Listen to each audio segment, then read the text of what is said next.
ವೇದಗಳ ಕಾಲಕ್ಕೆ ಏನೇನು ಶಿಥಿಲಗೊಂಡವೋ ಅದನ್ನು ತಿದ್ದಲಿಕ್ಕೆ ಅಂತ ಉಪನಿಷತ್ತುಗಳು ಬಂದು. ಭಾರತದ ವೈಶಿಷ್ಟ್ಯ ಮಿತ್ರರೆ, ಬಹಳ ಹೆಮ್ಮೆ ಪಡಬೇಕು ನಾವು ಇದಕ್ಕೆ. ಯಾವತ್ತಾದರೂ ಭಾರತದಲ್ಲಿ ಶಿಥಿಲತೆ ಬಂದರೆ ಅದನ್ನು ತಿದ್ದಲಿಕ್ಕೆ ಯಾರೋ ಹೊರಗಿನವ್ರು ಬರಬೇಕಾಗಿಲ್ಲ, ಒಳಗಿನಿಂದಲೇ ಅದನ್ನು ತಿದ್ದುವಂಥ ಒಂದು ಸಿಸ್ಟಮ್ ಅನ್ನು ಭಗವಂತ ವ್ಯವಸ್ಥೆ ಮಾಡಿದ್ದಾನೆ. ವೇದಗಳ ಕಾಲದಲ್ಲಿ ಬಂದಂಥ ಶಿಥಿಲತೆಯನ್ನ ಸರಿಯಾಗಿ ವ್ಯವಸ್ಥೆ ಮಾಡಲಿಕ್ಕೆ ಉಪನಿಷತ್ತುಗಳು ಬಂದು. ಋಷಿಗಳು ಉಪನಿಷತ್ತುಗಳ ಬೋಧನೆ ಮಾಡಿದ್ರು. ಉಪನಿಷತ್ತುಗಳ ಕಾಲದಲ್ಲಿ ಶಿಥಿಲತೆ ಬಂದಿದ್ದನ್ನು ಸರಿ ಮಾಡಲಿಕ್ಕೆ ಅಂತ ಬುದ್ಧ ಬಂದ. ಈ ಬುದ್ಧನ ಆಗಮನ ನಡೆದಿದ್ದ ಆ ಕಾರಣಕ್ಕೋಸ್ಕರ. ಯಾವಾಗ ಸಮಾಜ ಶಿಥಿಲವಾಯಿತೋ ಅವನದ್ದು. ಬುದ್ಧ ಹೇಗೆ ಮಾಡಿದ ಅಂತಂದರೆ, ಏನೇನು ದಾರಿ ತಪ್ಪಿ ಕೇಂದ್ರದಿಂದ ದೂರ ಹೋಗಿದ್ದೋ ವಾಪಸ್ ತಂದು ನಿಲ್ಲಿಸುವಂಥ ಎಲ್ಲ ಪ್ರಯತ್ನ ಮಾಡುವಾಗ ಹೇಗೆ ಮಾಡ್ದ ಗೊತ್ತಾ? ಇವ್ರ ಹಿಂದೆ ಏನೇನು ಹೇಳಿದ್ರೋ ಎಲ್ಲವನ್ನು ಬುಡ ಸಮೇತ ಒಂದ್ಸಲ ಅಲಗಾಡಿಸಿ ಮತ್ತು ವಾಪಸ್ ಸೆಟ್ರೈಟ್ ಮಾಡಿದ್ದು ಬುದ್ಧ. ನಮ್ಗೆ ಆ ಬುಡ ಸಮೇತ ಅಲಗಾಡಿಸಿದ್ ನೋಡಿದಾಗ ಅವನು ವಿರೋಧಿ ಅಂತ ಅನ್ಸುತ್ತೆ. ವಿರೋಧಿ ಅಲ್ಲ ಬುದ್ಧ. ಬುದ್ಧನ ಕುರಿತಂತೆ ಮಾತನಾಡುವಾಗ ಕುಮಾರಿಲರೇ ಒಂದ್ ಕಡೆ ಹೇಳ್ತಾರೆ, ಉಪನಿಷತ್ತುಗಳಲ್ಲಿರುವಂಥ ಪರಿಪೂರ್ಣವಾಗಿರುವಂಥ ತ್ಯಾಗವನ್ನ ಮತ್ತೊಮ್ಮೆ ಸರಿಯಾಗಿ ಬೋಧಿಸ್ಲಿಕ್ಕೆ ಬಂದವನೇ ಬುದ್ಧ. ಅವನು ಹೇಳಿದ ರೀತಿ ಬೇರೆ ಇತ್ತು ಅಷ್ಟೇ ಅಂತ. ಬುದ್ಧ ಹಾಗೆ ಬಂದ. ಬುದ್ಧನ ನಂತರವೂ ಕೂಡ ಸಮಾಜ ಶಿಥಿಲವಾಗಲಿಲ್ವಾ? ಆಯ್ತು. ಶಿಥಿಲಗೊಂಡಿರುವಂಥ ಸಮಾಜವನ್ನ ಸರಿ ಮಾಡಬೇಕು ಅಂತ ಚೈತನ್ಯರು ಬಂದರು, ರಾಮಾನಂದರು ಬಂದರು, ಕಬೀರರು ಬಂದರು. ಅವರೆಲ್ಲರೂ ಸರಿ ಮಾಡುವಂಥ ಪ್ರಯತ್ನ ಮಾಡಿದರು. ಅವರ ನಂತರವೂ ಕೂಡ ಆಗ್ಲಿಲ್ವಾ ಅಂತ ಕೇಳಿದ್ರೆ ವಿವೇಕಾನಂದರು ಬಂದರು, ಅವರ ನಂತರ ದಯಾನಂದರು ಬಂದರು, ಶ್ರದ್ಧಾನಂದರು ಬಂದು 8 ಜನ ಸರಿ ಮಾಡುವಂಥ ಪ್ರಯತ್ನ ಮಾಡಿದರು. ಅವ್ರ ನಂತರವೂ ಹಾಳಾಗ್ಲಿಲ್ವಾ ಅಂದ್ರೆ ಹಾಳಾಯ್ತು. ಅಂಬೇಡ್ಕರ್ ಬಂದರು, ಒಂದ್ಸಲ ಎಲ್ಲವನ್ನು ಅಲಗಾಡಿಸಿ ನಾಚಿಕೆ ಆಗೋದಿಲ್ವಾ ಅಂತ ನಿಮಗೆ ಅಂತ ನಮಗೆ ಬೈದರು. ಇವತ್ತು ನಾವು ಸ್ವಲ್ಪ ಸರಿಯಾಗೋ ನಿಟ್ಟಿನಲ್ಲಿ ಕಾಣ್ತಾ ಇದ್ದೀವಲ್ಲ. ನಮ್ಮನ್ನು ನಾವು ಒಳಗಿಂದ ರಿಫಾರ್ಮ್ ಮಾಡಿಕೊಳ್ಳುವಂಥ ಪ್ರಯತ್ನ ಹಿಂದೂ ಧರ್ಮದ ಅವಿಭಾಜ್ಯವಾಗಿರುವಂಥ ಅಂಗ ಮತ್ತು ನಮ್ಮ ಶಕ್ತಿ. ಹೀಗಾಗಿ ಉಳಿದಿರೋದು ನಾವು. ನಮ್ಮನ್ನು ಯಾರಾದರೂ ಪ್ರಶ್ನೆ ಮಾಡಿದಾಗ ನಾವು ಆ ಪ್ರಶ್ನೆಗೆ ಕೋಪಿಸಿಕೊಂಡು ತಲೆ ಕಡೀರಿ ಅಂತ ಹೇಳೋದಿಲ್ಲ. ಈ ಪ್ರಶ್ನೆಗೆ ಉತ್ತರ ಹುಡುಕುವಂಥ ಪ್ರಯತ್ನ ಮಾಡ್ತೀವಲ್ಲ, ಆ ಕಾರಣಕ್ಕೋಸ್ಕರ ಸುದೀರ್ಘವಾಗಿ ಭಾರತ ಬದುಕಿದೆ ಅಂತ ನಾನು ಭಾವಿಸ್ತೀನಿ. ಒಂದು ಹಂತದಲ್ಲಿ ಬುದ್ಧ ಏನಾದರೂ ಬರದೇ ಹೋಗಿದ್ದಿದ್ರೆ ನಾವು ಹಾಗೆ ಛಿದ್ರವಾಗಿಬಿಡ್ತಿದ್ವಿ ಏನೋ ಅಂತ ನನಗೆ ಯಾವಾಗಲೂ ಅನಿಸುತ್ತೆ. ಈ ಬುದ್ಧ ಇರೋ ಕಾಲಕ್ಕೆ ಭಾರತದಲ್ಲಿದ್ದಿದ್ದು. ಇನ್ನು ಸ್ವಲ್ಪ ಹಿಸ್ಟ್ರಿಗೆ ನಿಮ್ಮನ್ನು ಕರ್ಕೊಂಡು ಹೋಗ್ತೀನಿ. ನಂಗೆ ಗೊತ್ತಿದೆ, ಹಿಸ್ಟ್ರಿ ಎಲ್ರಿಗೂ ಗೊತ್ತಿದೆ. ಬಟ್ ಭಾರತದ ಹಿಸ್ಟ್ರಿ ತಿಳ್ಕೊಳ್ಳುವಾಗ ನಾನು ಇದನ್ನು ತುಂಬ ಸ್ಪೆಸಿಫಿಕ್ ಆಗಿ ಹೇಳ್ತೀನಿ. ಹಿಂದೂ ಹಿಸ್ಟ್ರಿ ತಿಳ್ಕೊಳ್ಳುವಾಗ ಒಂದು ಅಗಾಧವಾದ ಗೌರವ ಉತ್ಪನ್ನವಾಗುತ್ತಲ್ಲ, ಅದನ್ನು ಅನುಭವಿಸ್ತಾ ಹೋಗಿ. ಬುದ್ಧನ ಕಾಲಕ್ಕಿದ್ದಿದ್ದು ಮಗಧ ಸಾಮ್ರಾಜ್ಯ. ಮಗಧ ಸಾಮ್ರಾಜ್ಯದ ಕಾಲಕ್ಕೆ ಭಾರತ ಹೆಂಗಿತ್ತು ಗೊತ್ತಾ? ಜನಪದಗಳು ಮತ್ತು ಗಣರಾಜ್ಯಗಳು ಇದ್ದುವು ಎಲ್ಲ ಕಡೆ. ಭಾರತದಲ್ಲಿ ಪ್ರಜಾಪ್ರಭುತ್ವ ಇರಲಿಲ್ಲ. ನಾವು ಬಂದೇ ಪ್ರಜಾಪ್ರಭುತ್ವ ಕೊಟ್ಟಿದ್ದು ಅಂತ ಯಾರಾದರೂ ಹೇಳಿದ್ರೆ ಕಪಾಳಕ್ಕೆ ಒಂದು ಕುಡಿ. ಭಾರತದಲ್ಲಿ ಜನಪದಗಳಿದ್ದುವು. ನನಗೆ ಜನಪದ ಅನ್ನುವ ಪದವೇ ಇಷ್ಟ. ಜನಪದ ಅಂದ್ರೆ ಏನು ಗೊತ್ತಾ? ಜನರ ಮಾತು. ಎಲ್ಲಿ ಜನರ ಮಾತು ನಡೆಯುತ್ತೋ ಅದನ್ನು ಜನಪದ ಅಂತ ಕರಿತೀವಿ. ಪ್ರಜಾಪ್ರಭುತ್ವ ಅನ್ನೋ ಪದಕ್ಕೆ ಅರ್ಥ ಜನಪದ ಅಂತಾನೆ. ಗಣರಾಜ್ಯಗಳಿದ್ದು ಭಾರತದಲ್ಲಿ. ಒಬ್ಬ ರಾಜ ಇದ್ರೂ ಮಧ್ಯ ಮಧ್ಯ ಗಣರಾಜ್ಯಗಳಿರ್ತವೆ. ಪರಿಪೂರ್ಣವಾಗಿರುವಂಥ ಸ್ವಾತಂತ್ರ್ಯ. ಸ್ವತಃ ಬುದ್ಧ ಬಂದಿದ್ದು ಲಿಚ್ಛವಿ ಎನ್ನುವಂಥ ಗಣರಾಜ್ಯದಿಂದ. ಮತ್ತು ನೀವೇನು ನಮಗೆ ಪ್ರಜಾಪ್ರಭುತ್ವ ಹೇಳ್ಕೊಡೋದು? ನೀವೇನು ನಮಗೆ ಡಿಸೆಂಟ್ರಲೈಸೇಷನ್ ಬಗ್ಗೆ ಮಾತನಾಡೋದು ಎನ್ನುವ ಪ್ರಶ್ನೆ ನಾವು ಕೇಳಬೇಕಾಗಿದೆ. ಮಗಧ ಸಾಮ್ರಾಜ್ಯ ಇಂಥದ್ದೊಂದು ಅದ್ಭುತವಾಗಿರುವಂಥ ಕೆಲಸ ಮಾಡ್ತು. ನಾನು ಆಗಲೇ ಹೇಳಿದಂತೆ ಬುದ್ಧ ಯುದ್ಧ ವಿರೋಧಿ ಆಗಿರಲಿಲ್ಲ. ಆದರೆ ಮಗಧ ಸಾಮ್ರಾಜ್ಯದ ವೈಶಿಷ್ಟ್ಯ ಏನು ಅಂತಂದರೆ ಅತ್ಯಾಧುನಿಕ ಯುದ್ಧ ತಂತ್ರಗಳನ್ನು ಬಳಸಿದ್ರು. ನಾನು R.C. ಮಜುಮ್ದಾರರು ಬರೆದಂಥ ಸೀರೀಸ್ ಬುಕ್ಕನ್ನು ಓದುವಾಗ ಬಹಳ ಆಶ್ಚರ್ಯ ಅನಿಸಿತ್ತು ನನಗೆ. ಅದರಲ್ಲಿ ಹೇಳ್ತಾರೆ, ಇದು ಕೆಳಗಡೆ ಇದೆಯಲ್ಲ, ಕಲ್ಲನ್ನು ಕವಣೆಯೊಳಗೆ ಹಾಕಿ ಎಸೆಯುವಂಥ ಯಂತ್ರವನ್ನು ಮಗಧದ ಕಾಲದಲ್ಲಿ ಡಿಸೈನ್ ಮಾಡಿದರು. ನಾನು ಬಾಹುಬಲಿ ಫಿಲ್ಮಲ್ಲಿ ನೋಡುವಾಗ ನಂಗೆ ಆಶ್ಚರ್ಯ ಅನ್ನಿಸ್ತಿತ್ತು, ಏನು ಡೈರೆಕ್ಟ್ರ್ ಯೋಚನೆ ಮಾಡಿರ್ಬೋದು ಅಂತ. ಆಮೇಲೆ ಬಾಹುಬಲಿ ಫಿಲ್ಮ್ರ ಬಗ್ಗೆ ಓದಿದಾಗ ನಂಗೆ ಗೊತ್ತಾಯಿತು, ಡೈರೆಕ್ಟ್ರು ತುಂಬ ಅಧ್ಯಯನ ಮಾಡಿ ಆಗಿನ ಕಾಲದನ್ನೆಲ್ಲ ಇನ್ವೆಂಟ್ ಮಾಡಿದ್ದಾರೆ ಅಂತ. ಈ ಕವಣೆ ಬಿಸಾಕೋದು ಮಗಧರ ಕಾಲದಲ್ಲಿ ಇದ್ದಿದ್ದು. ಇಲ್ಲಿದೆಯಲ್ಲ ಮತ್ತೊಂದು, ಇದೊಂದು ವಿಶೇಷವಾಗಿರುವಂಥ ಯಂತ್ರ.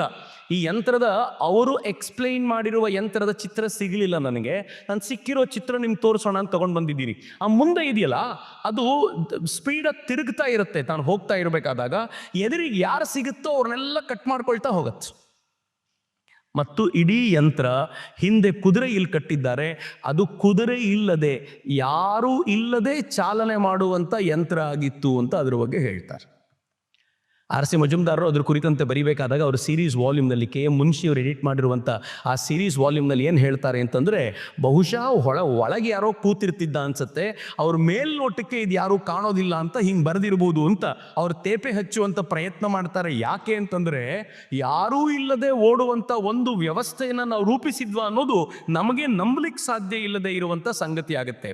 ಬುದ್ಧ ಯುದ್ಧ ವಿರೋಧಿ ಅಂತ ಎಲ್ಲರೂ ಹೇಳ್ತಾರೆ. ಸ್ವತಃ ಬುದ್ಧ ಮಗಧ ಸಾಮ್ರಾಜ್ಯದಲ್ಲಿದ್ದುವಂಥ ಅಜಾತ ಶತ್ರು ತನ್ನ ಲಿಚ್ಚವಿ ಗಣರಾಜ್ಯದ ಮೇಲೆ ಏರಿ ಬರಬೇಕು ಅಂತ ನಿಶ್ಚಯ ಮಾಡಿದಾಗ ಬುದ್ಧ ಲಿಚ್ಚವಿ ಗಣರಾಜ್ಯದ ಜನರನ್ನು ಸೇರಿಸ್ಕೊಂಡು ಏನು ಹೇಳ್ತಿದ್ದ ಗೊತ್ತಾ? ಬುದ್ಧ ಹೇಳ್ತಿದ್ದ, ತುಂಬು ಸಭೆ ಸೇರಿಸಿ. ಕೇಳಿಸ್ಕೊಳ್ಳಿ ಎಷ್ಟು ಚೆನ್ನಾಗಿದೆ. ನಮ್ಮ ಮೇಲೆ ಆಕ್ರಮಣ ಆಗತ್ತೆ ಅಂತ ಗೊತ್ತಾದಾಗ ತುಂಬು ಸಭೆ ಸೇರಿಸಿ ಜನರಿಗೆ ಜಾಗೃತಿ ಮೂಡಿಸಿ, ಮೊದಲನೇದು. ಎರಡನೇದು ಹೇಳ್ತಿದ್ದ, ಐಕ್ಯ ಮತ ತನ್ನಿ, ಜನ ಒಡಕಿನ ದನಿಯಲ್ಲಿರಬಾರ್ದು, ಅವರೆಲ್ಲರನ್ನೂ ಒಗ್ಗಟ್ಟು ಮಾಡುವಂಥ ಪ್ರಯತ್ನ ಮಾಡಿ. ಮೂರನೇದು, ಪ್ರಾಚೀನ ಸಂಪ್ರದಾಯಗಳನ್ನು ಬಿಡಬೇಡಿ. ಎಲ್ಲಿವರೆಗೂ ನೀವು ಪ್ರಾಚೀನ ಸಂಪ್ರದಾಯ ಬಿಡೋದಿಲ್ವೋ ಅಲ್ಲಿವರೆಗೂ ಆಕ್ರಮಣಕಾರಿ ನಿಮಗೇನೂ ಮಾಡ್ಲಿಕ್ಕಾಗೋದಿಲ್ಲ. ನಾಲ್ಕನೇದು, ದೇಗುಲ, ಋಷಿ ಮತ್ತು ಸ್ತ್ರೀಯರಿಗೆ ಯಾವತ್ತೂ ಗೌರವ ಕೊಡಿ, ನೀವು ಬಲವಾಗಿ ನಿಂತಿರ್ತೀರ. ಬುದ್ಧ ಹೇಳ್ತಿದ್ದು ಲಿಚ್ಚವಿ ಗಣರಾಜ್ಯದವರೆಗೆ. ಅತ್ಯಂತ ಪ್ರಬಲವಾದ ಗಣರಾಜ್ಯ ಆಗಿತ್ತು ಲಿಚ್ಚವಿ ಗಣರಾಜ್ಯ, ಬಿಕಾಸ್ ಆಫ್ ಬುದ್ಧ. ಅದರ ಮೇಲೆ ಯುದ್ಧ ಮಾಡುವಂಥ ಸಾಹಸವನ್ನು ಯಾರೂ ಮಾಡ್ತಿರ್ಲಿಲ್ಲ. ಆದರೆ ಅಜಾತಶತ್ರು ಏನ್ ಮಾಡಿದ, 3 ವರ್ಷಗಳ ಕಾಲ ತನ್ನ ಗೂಢಚಾರರನ್ನು ಬಿಟ್ಟು ಆ ಇಡೀ ಗಣರಾಜ್ಯದ ಜನರನ್ನ ಚೂರು ಚೂರು ಮಾಡಿ ಒಡ ಹಾಕ್ದ. 3 ವರ್ಷದ ನಂತರ, 3 ವರ್ಷಗಳ ಪ್ರಯಾಸದ ನಂತರ ಅವನು ಅಟ್ಯಾಕ್ ಮಾಡಿದಾಗ ಲಿಚ್ಚವಿ ಗಣರಾಜ್ಯದಲ್ಲಿ ಫೈಟ್ ಮಾಡೋರು ಯಾರೂ ಇರಲಿಲ್ಲ. ಅವ್ರು ಮಾಡ್ಕೊಳ್ಳಿ, ಇವ್ರು ಮಾಡ್ಕೊಳ್ಳಿ, ನಾವು ಆಮೇಲೆ ಮಾಡೋಣ, ಇವ್ರು ಏನಾಗ್ತಾರೋ ನೋಡೋಣ ಅಂದ್ಕೊಂಡು ಎಲ್ಲರೂ ಕಾದು ಕುಳಿತರು. ಫೈನಲಿ ಲಿಚ್ಚವಿ ಗಣರಾಜ್ಯ ಸೋತ್ ಹೋಯಿತು ಅಂತ ಬುದ್ಧನ ಕಾಲದ ನಂತರದ ಇತಿಹಾಸಕಾರರು ಹೇಳ್ತಾರೆ. ಏನರ್ಥ ಅದಕ್ಕೆ? ಪಾಕಿಸ್ತಾನ ಎಲ್ಲವನ್ನೂ ನೀವು ಕಂಪೇರ್ ಮಾಡ್ತಾ ಹೋಗಬೇಕು. 50 ವರ್ಷ ಕಳೆದ್ರು, 75 ವರ್ಷ ಕಳೆದ್ರು ಭಾರತವನ್ನು ಗೆಲ್ಲಲಿಕ್ಕಾಗದೆ ಹೋದಾಗ 1971 ನಂತರ ಪಾಕಿಸ್ತಾನ ಏನು ಮಾಡ್ತು ಗೊತ್ತಾ? ಭಾರತದ ಒಳಗೆ ನಾನು ನಮ್ಮದೇ ಜನರನ್ನು ಬಿಡ್ತೀನಿ ಅಂತ ಹೇಳಿ ಇಲ್ಲಿನ ಜನರನ್ನು ಎತ್ತಿ ಕಟ್ಟುವ ಪ್ರಯತ್ನ ಮಾಡ್ತು. ನಮ್ಮೊಳಗೆ ಬಾಂಬ್ ಬ್ಲಾಸ್ಟ್ಗಳಾಗಿ ಆಗ್ಲಿಕ್ಕೆ ಶುರುವಾಯಿತು. ಹೇಗೆ ನಮ್ಮವ್ರನ್ನೇ ಎತ್ತಿ ಕಟ್ಟಿ ನಿರ್ಮಾಣ ಮಾಡ್ತು ಅಂತಂದರೆ ಅವರೇ ಜಾತಿ ಮೇಲೆ ಒಡೆಯುವಂಥ ಪ್ರಯತ್ನ ಮಾಡಿದರು. ಮುಂದೊಂದು ದಿನ ಯುದ್ಧ ಗಿದ್ದ ಏನಾದರೂ ನಡೆದರೆ, ಇವತ್ತಾದರೂ ನಾವು ದೇಶಭಕ್ತರಾಗಿದ್ದೀವಿ ಸರಿ, ಇದೇ ರೀತಿ ಮುಂದುವರೆದ್ರೆ ಸ್ವಲ್ಪ ದಿನ ನಡೆದಾಗ ಸೈನಿಕರು ಯಾರು, ಜಾಟ್ರೋ, ರಜಪೂತರೋ, ಗೌಡ್ರೋ, ಒಕ್ಕಲಿಗರೋ, ಲಿಂಗಾಯತರೋ, ಅವ್ರ ಪಾಟಿಗೆ ಅವ್ರು ಫೈಟ್ ಮಾಡಲಿ ಅಂತ ನಾವೇನಾದರೂ ಬಿಟ್ಕೊಡ್ತೀವಿ ಅಂತಂದರೆ ಲಿಚ್ಚವಿ ಗಣರಾಜ್ಯದ ಕಥೆ ಏನೋ ಅದೇ ಕಥೆ ನಮ್ದಾಗಿರುತ್ತೆ. ಬುದ್ಧ ಕಲಿಸಿಕೊಟ್ಟಂಥ ಪಾಠ ಇದು. ಆದರೆ ಈ ಎಲ್ಲದರ ನಡುವೆ ಮಗಧ ಸಾಮ್ರಾಜ್ಯ ಹೀಗಿರುವಾಗ ಈ ದೇಶದ ಸುತ್ತಲೂ ಯಾವ ಥರದ ಭಾರತ ಇತ್ತು ಅಂತಂದರೆ, ಮಿತ್ರ ನಿಮಗೆ ಆಶ್ಚರ್ಯ ಅನಿಸುತ್ತೆ. ಅಲೆಕ್ಸಾಂಡರ್ ಭಾರತಕ್ಕೆ ಬಂದ. ನಮ್ಮ ಇವತ್ತಿನ ಮಕ್ಕಳನ್ನು ಕೇಳಿ ನೋಡಿ, ಅಲೆಕ್ಸಾಂಡರ್ ಏನು ಮಾಡ್ದ ಅಂದರೆ ಭಾರತವನ್ನು ಗೆದ್ದ ಅಂತ ನಾವೆಲ್ಲರೂ ಓದ್ತೀವಿ. ಅಲೆಕ್ಸಾಂಡರ್ನ ಸಾಮ್ರಾಜ್ಯ ಎಷ್ಟಿತ್ತು ಗೊತ್ತಾ? ಅಲೆಕ್ಸಾಂಡರ್ ಭಾರತವನ್ನು ಗೆದ್ದ ಅಂತ ಹೇಳುವಂಥ ನಾವೆಲ್ಲರೂ ನೋಡಲೇಬೇಕಾಗಿರುವ, ನೀವು ನೋಡಿದ್ರೆ ಗಾಬರಿ ಆಗುವಂಥ ಒಂದು ಚಿತ್ರವನ್ನು ನಾನು ನಿಮ್ಗೆ ತೋರಿಸ್ತೀನಿ. ಇದು ಅಲೆಕ್ಸಾಂಡರ್ನ ಸಾಮ್ರಾಜ್ಯ. ಈಗಿನ ಭಾರತದೊಳಗೆ ಅಲೆಕ್ಸಾಂಡರ್ ಹೆಚ್ಚು ಕಡಿಮೆ ಎಂಟ್ರಿನೇ ಆಗಲಿಲ್ಲ. ಅವನು ಬಂದ, ನಮಗೆ ಕಾಶ್ಮೀರದ ಭಾಗ, ಪಂಜಾಬಿನ ಭಾಗ ಏನಿದೆಯೋ ಅದರೊಳಗೆ ಹೋದ. ಕೊನೆಗೆ ಭಾರತವನ್ನು ಗೆಲ್ಲಿಕ್ಕಾಗೋದಿಲ್ಲ ಅಂತ ಅವನು ವಾಪಸ್ ಭಾರತದಿಂದ ಆಚೆಗೆ ಹೋದ್ನಲ್ಲ. ಅಲೆಕ್ಸಾಂಡರ್ನ ಆ ಜಾಗ ನೀವು ಆ ರೆಡ್ ಮಾರ್ಕನ್ನು ಗುರುತಿಸಿದರೆ ಗೊತ್ತಾಗುತ್ತೆ. ತಕ್ಷಶಿಲಾದ ಒಳಗೆ ಬಂದ, ಪುರುಗಳ ನಡುವೆ ಜಗಳ ಮಾಡಲಿಕ್ಕೆ ಅಂತ ಹೋದ ಪುರೂರವನ ಜೊತೆಗೆ. ಅಲ್ಲಿಂದ ಹಾಗೆ ಬಂದು ಕೊನೆಗೆ ಗುಜರಾತಿನ ದಿಕ್ಕಿನಲ್ಲಿ ಬಂದು ಅಲ್ಲಿಂದ ಅಲೆಕ್ಸಾಂಡರ್ ಓಡಿ ಹೋದ. ಯಾತಕ್ಕೆ ಓಡಿ ಹೋದ ಅಲೆಕ್ಸಾಂಡರ್ ಅಂತಂದ್ರೆ, ಅಲೆಕ್ಸಾಂಡರ್ ಆಕ್ರಮಣ ಮಾಡಿದಾಗ ಅವನನ್ನ ಮೊದಲು ಅಡ್ಡಗಟ್ಟಿದವರು ಅಷ್ಟಕರು. ನಾನು ಹೇಳಿದಲ್ಲ, ಬಲೂಚಿಸ್ತಾನದ ಭಾಗದಲ್ಲಿದ್ರು ಅಷ್ಟಕರು ಮತ್ತು ಅಶ್ವಕರು.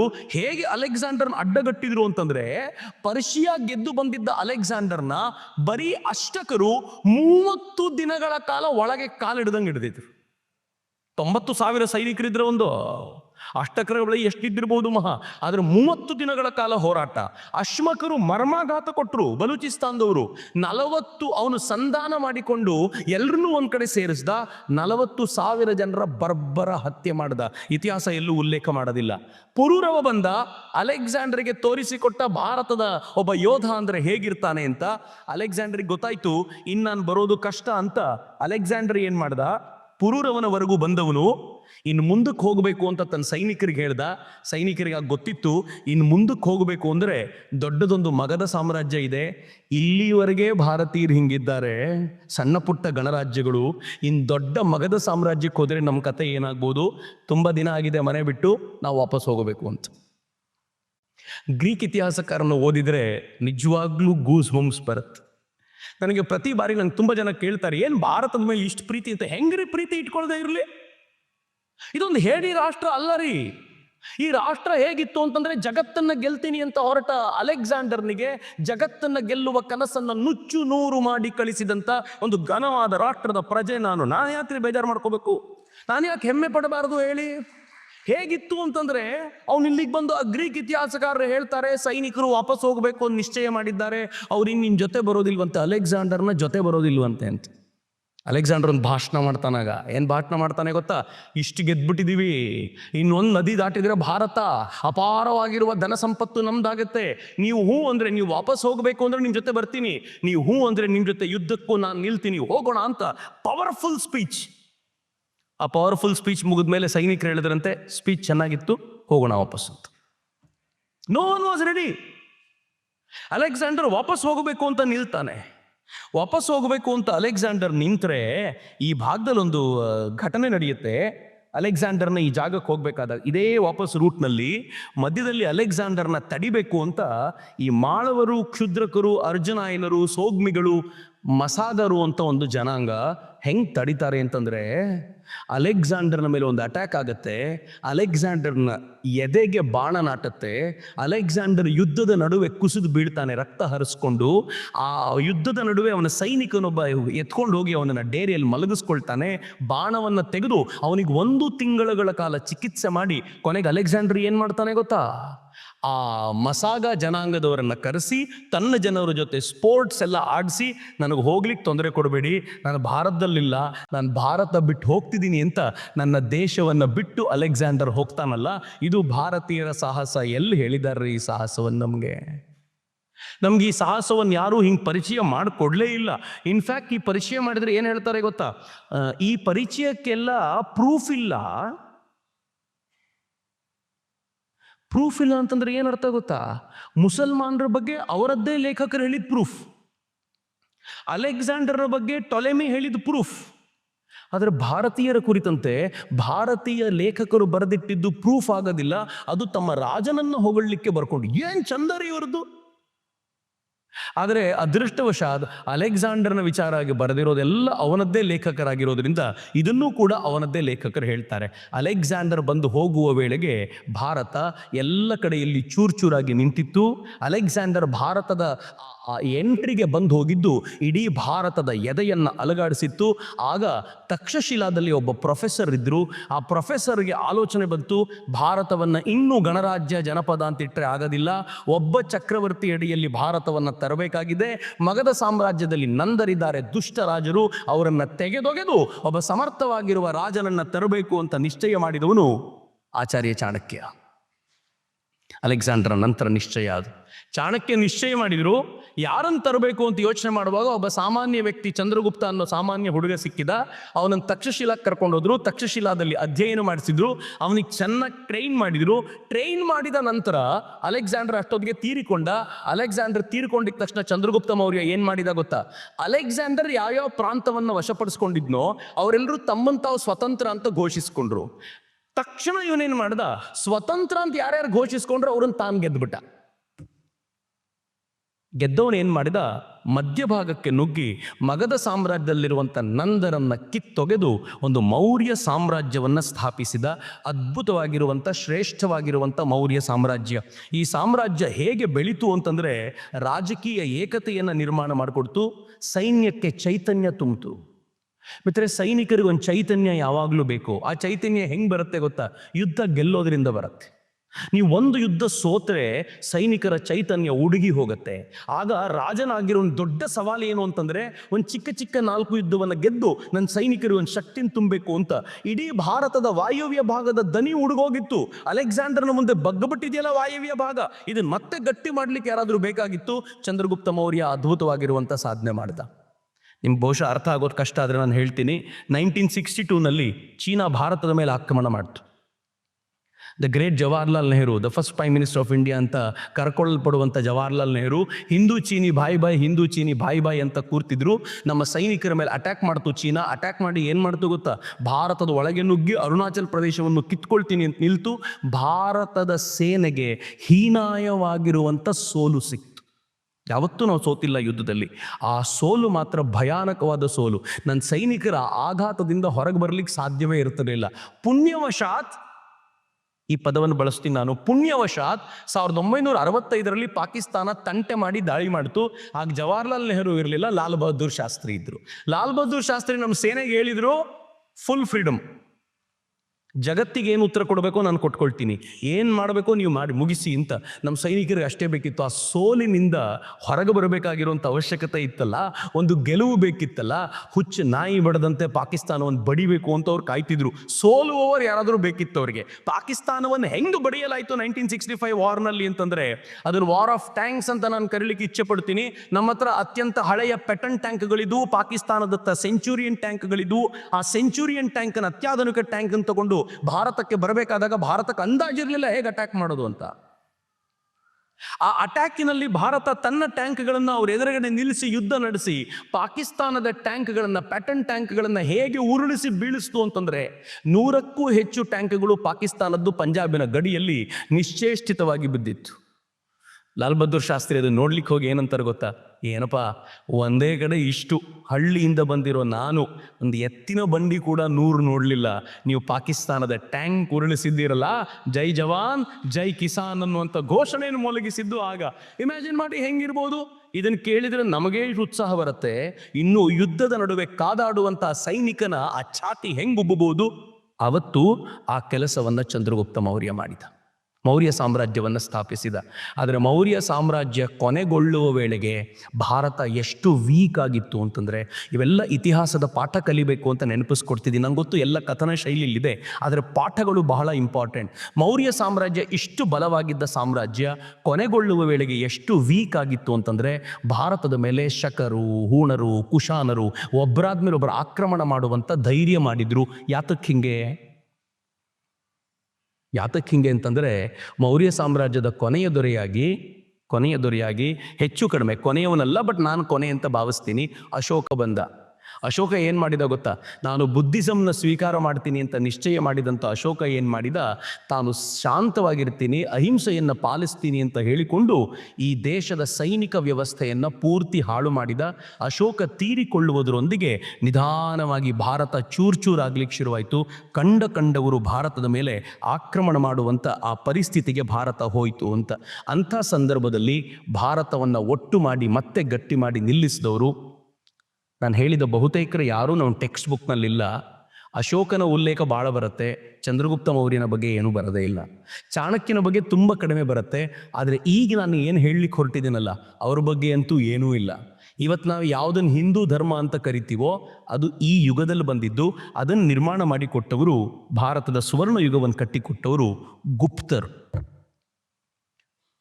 ಸ್ಕಂದಗುಪ್ತ, ಕುಮಾರಗುಪ್ತ, ಆಮೇಲೆ ಸಮುದ್ರಗುಪ್ತ, ಇವರೆಲ್ಲರೂ ಎಂಥ ಸಾಮ್ರಾಜ್ಯವನ್ನು ಕಟ್ಟಿದ್ರು ಅಂತಂದರೆ, ಕ್ರಿಸ್ತಶಕ 3ನೇ ಶತಮಾನದ ವೇಳೆಗೆ ನಿರ್ಮಾಣಗೊಂಡಂಥ ಈ ಸಾಮ್ರಾಜ್ಯ ಹೆಂಗಿತ್ತು ಗೊತ್ತಾ? ಈ ದೇಶ ಕಂಡಂಥ ಅತ್ಯಂತ ಶ್ರೇಷ್ಠ ಸಾಮ್ರಾಜ್ಯವನ್ನು ಕಟ್ಟಿದ್ರು. ಇವರು ಎಂಥ ಹಿಂದೂ ದೇವಾಲಯಗಳನ್ನು ನಿರ್ಮಾಣ ಮಾಡಿದರು. ಇವರ ಕಾಲದಲ್ಲಿ ಭಾರತದ ಗಣಿತ ಕ್ಷೇತ್ರ ಅತ್ಯಂತ ಶ್ರೇಷ್ಠ ಮಟ್ಟಕ್ಕೆ ಹೋಯಿತು. ಇವರ ಕಾಲದಲ್ಲಿ ಖಗೋಳಶಾಸ್ತ್ರದಲ್ಲಿ ಅತ್ಯದ್ಭುತ ಸಾಧನೆ ಮಾಡಿದ್ವಿ. ಸಾಹಿತ್ಯ ಕ್ಷೇತ್ರ ಹೇಗೆ ಬೆಳೀತು ಅಂತಂದರೆ, ಕಾಳಿದಾಸ ಇವ್ರ ಕಾಲದಲ್ಲೇ ಇದ್ದವನು. ಇಡೀ ದೇಶವನ್ನು ಒಗ್ಗಟ್ಟು ಮಾಡಿದ್ರು. ಎಷ್ಟು ದೊಡ್ಡ ದೇಶ ನೋಡಿ. ಭಾರತ ಒಂದು ರಾಷ್ಟ್ರವಾಗಿರಲಿಲ್ಲ ಅಂತ ಹೇಳೋರು ನೋಡಬೇಕಾಗಿರುವಂಥ ಸಂಗತಿ, ಇಡೀ ದೇಶ, ಇವತ್ತಿನ ದೇಶ ಏನಿದೆಯೋ ಅದಕ್ಕಿಂತ ದೊಡ್ಡದ್ದು. ದಕ್ಷಿಣ ಅವ್ರ ಅಂಡರ್ ಇರಲಿಲ್ಲ ಅಂತ ತಿಳ್ಕೊಳ್ಬೇಡಿ. ಸಮುದ್ರಗುಪ್ತ ಚೆನ್ನಾಗಿ ಗೊತ್ತಿತ್ತು, ದಕ್ಷಿಣವನ್ನ ನಾನು ಆಳ್ಲಿಕ್ಕೆ ಹೋಗೋದಿಲ್ಲ, ಆದರೆ ಎಲ್ಲರನ್ನೂ ಗೆಲ್ಲುವಂಥ ವಿಶ್ವಾಸವನ್ನು ಇರಿಸಿಕೊಂಡು ಅವರಿಗೆ ಪೂರ್ಣ ಸ್ವಾಯತ್ತತೆಯನ್ನು ಕೊಡ್ತೀನಿ ಅಂತ ದಕ್ಷಿಣದಲ್ಲೂ ಕೂಡ ತನ್ನ ಪ್ರಭಾವವನ್ನು ಉಳಿಸಿ ಇಡೀ ಭಾರತವನ್ನು ಆಳಿದ್ದ ಗುಪ್ತರು. ಇವತ್ತು ನಾವು ಏನೇನು ನಮ್ಮ ಮನೆಯಲ್ಲಿ ಪರಂಪರೆಯಲ್ಲಿ ದೇವರ ಪೂಜೆ ಮಾಡ್ತೀವಲ್ಲ, ಗುಪ್ತರ ಕಾಲದ್ದು. ಇವತ್ತು ನಾವು ಯಾವ್ಯಾವ ವೇದ ಮಂತ್ರಗಳನ್ನು ಉಳಿಸ್ಕೊಂಡಿದ್ದೀವಿ, ಗುಪ್ತರ ಕಾಲದಲ್ಲಿ ನಡೆದಂಥ ಅದ್ಭುತ. ಭಾರತದ ಸಾಧನೆ ಏನು ಅಂತ ವೈಜ್ಞಾನಿಕ ಸಾಧನೆಗಳನ್ನು ಗಣಿಸ್ತೀವಲ್ಲ, ಅದು ಗುಪ್ತರ ಕಾಲದ ಅದ್ಭುತ.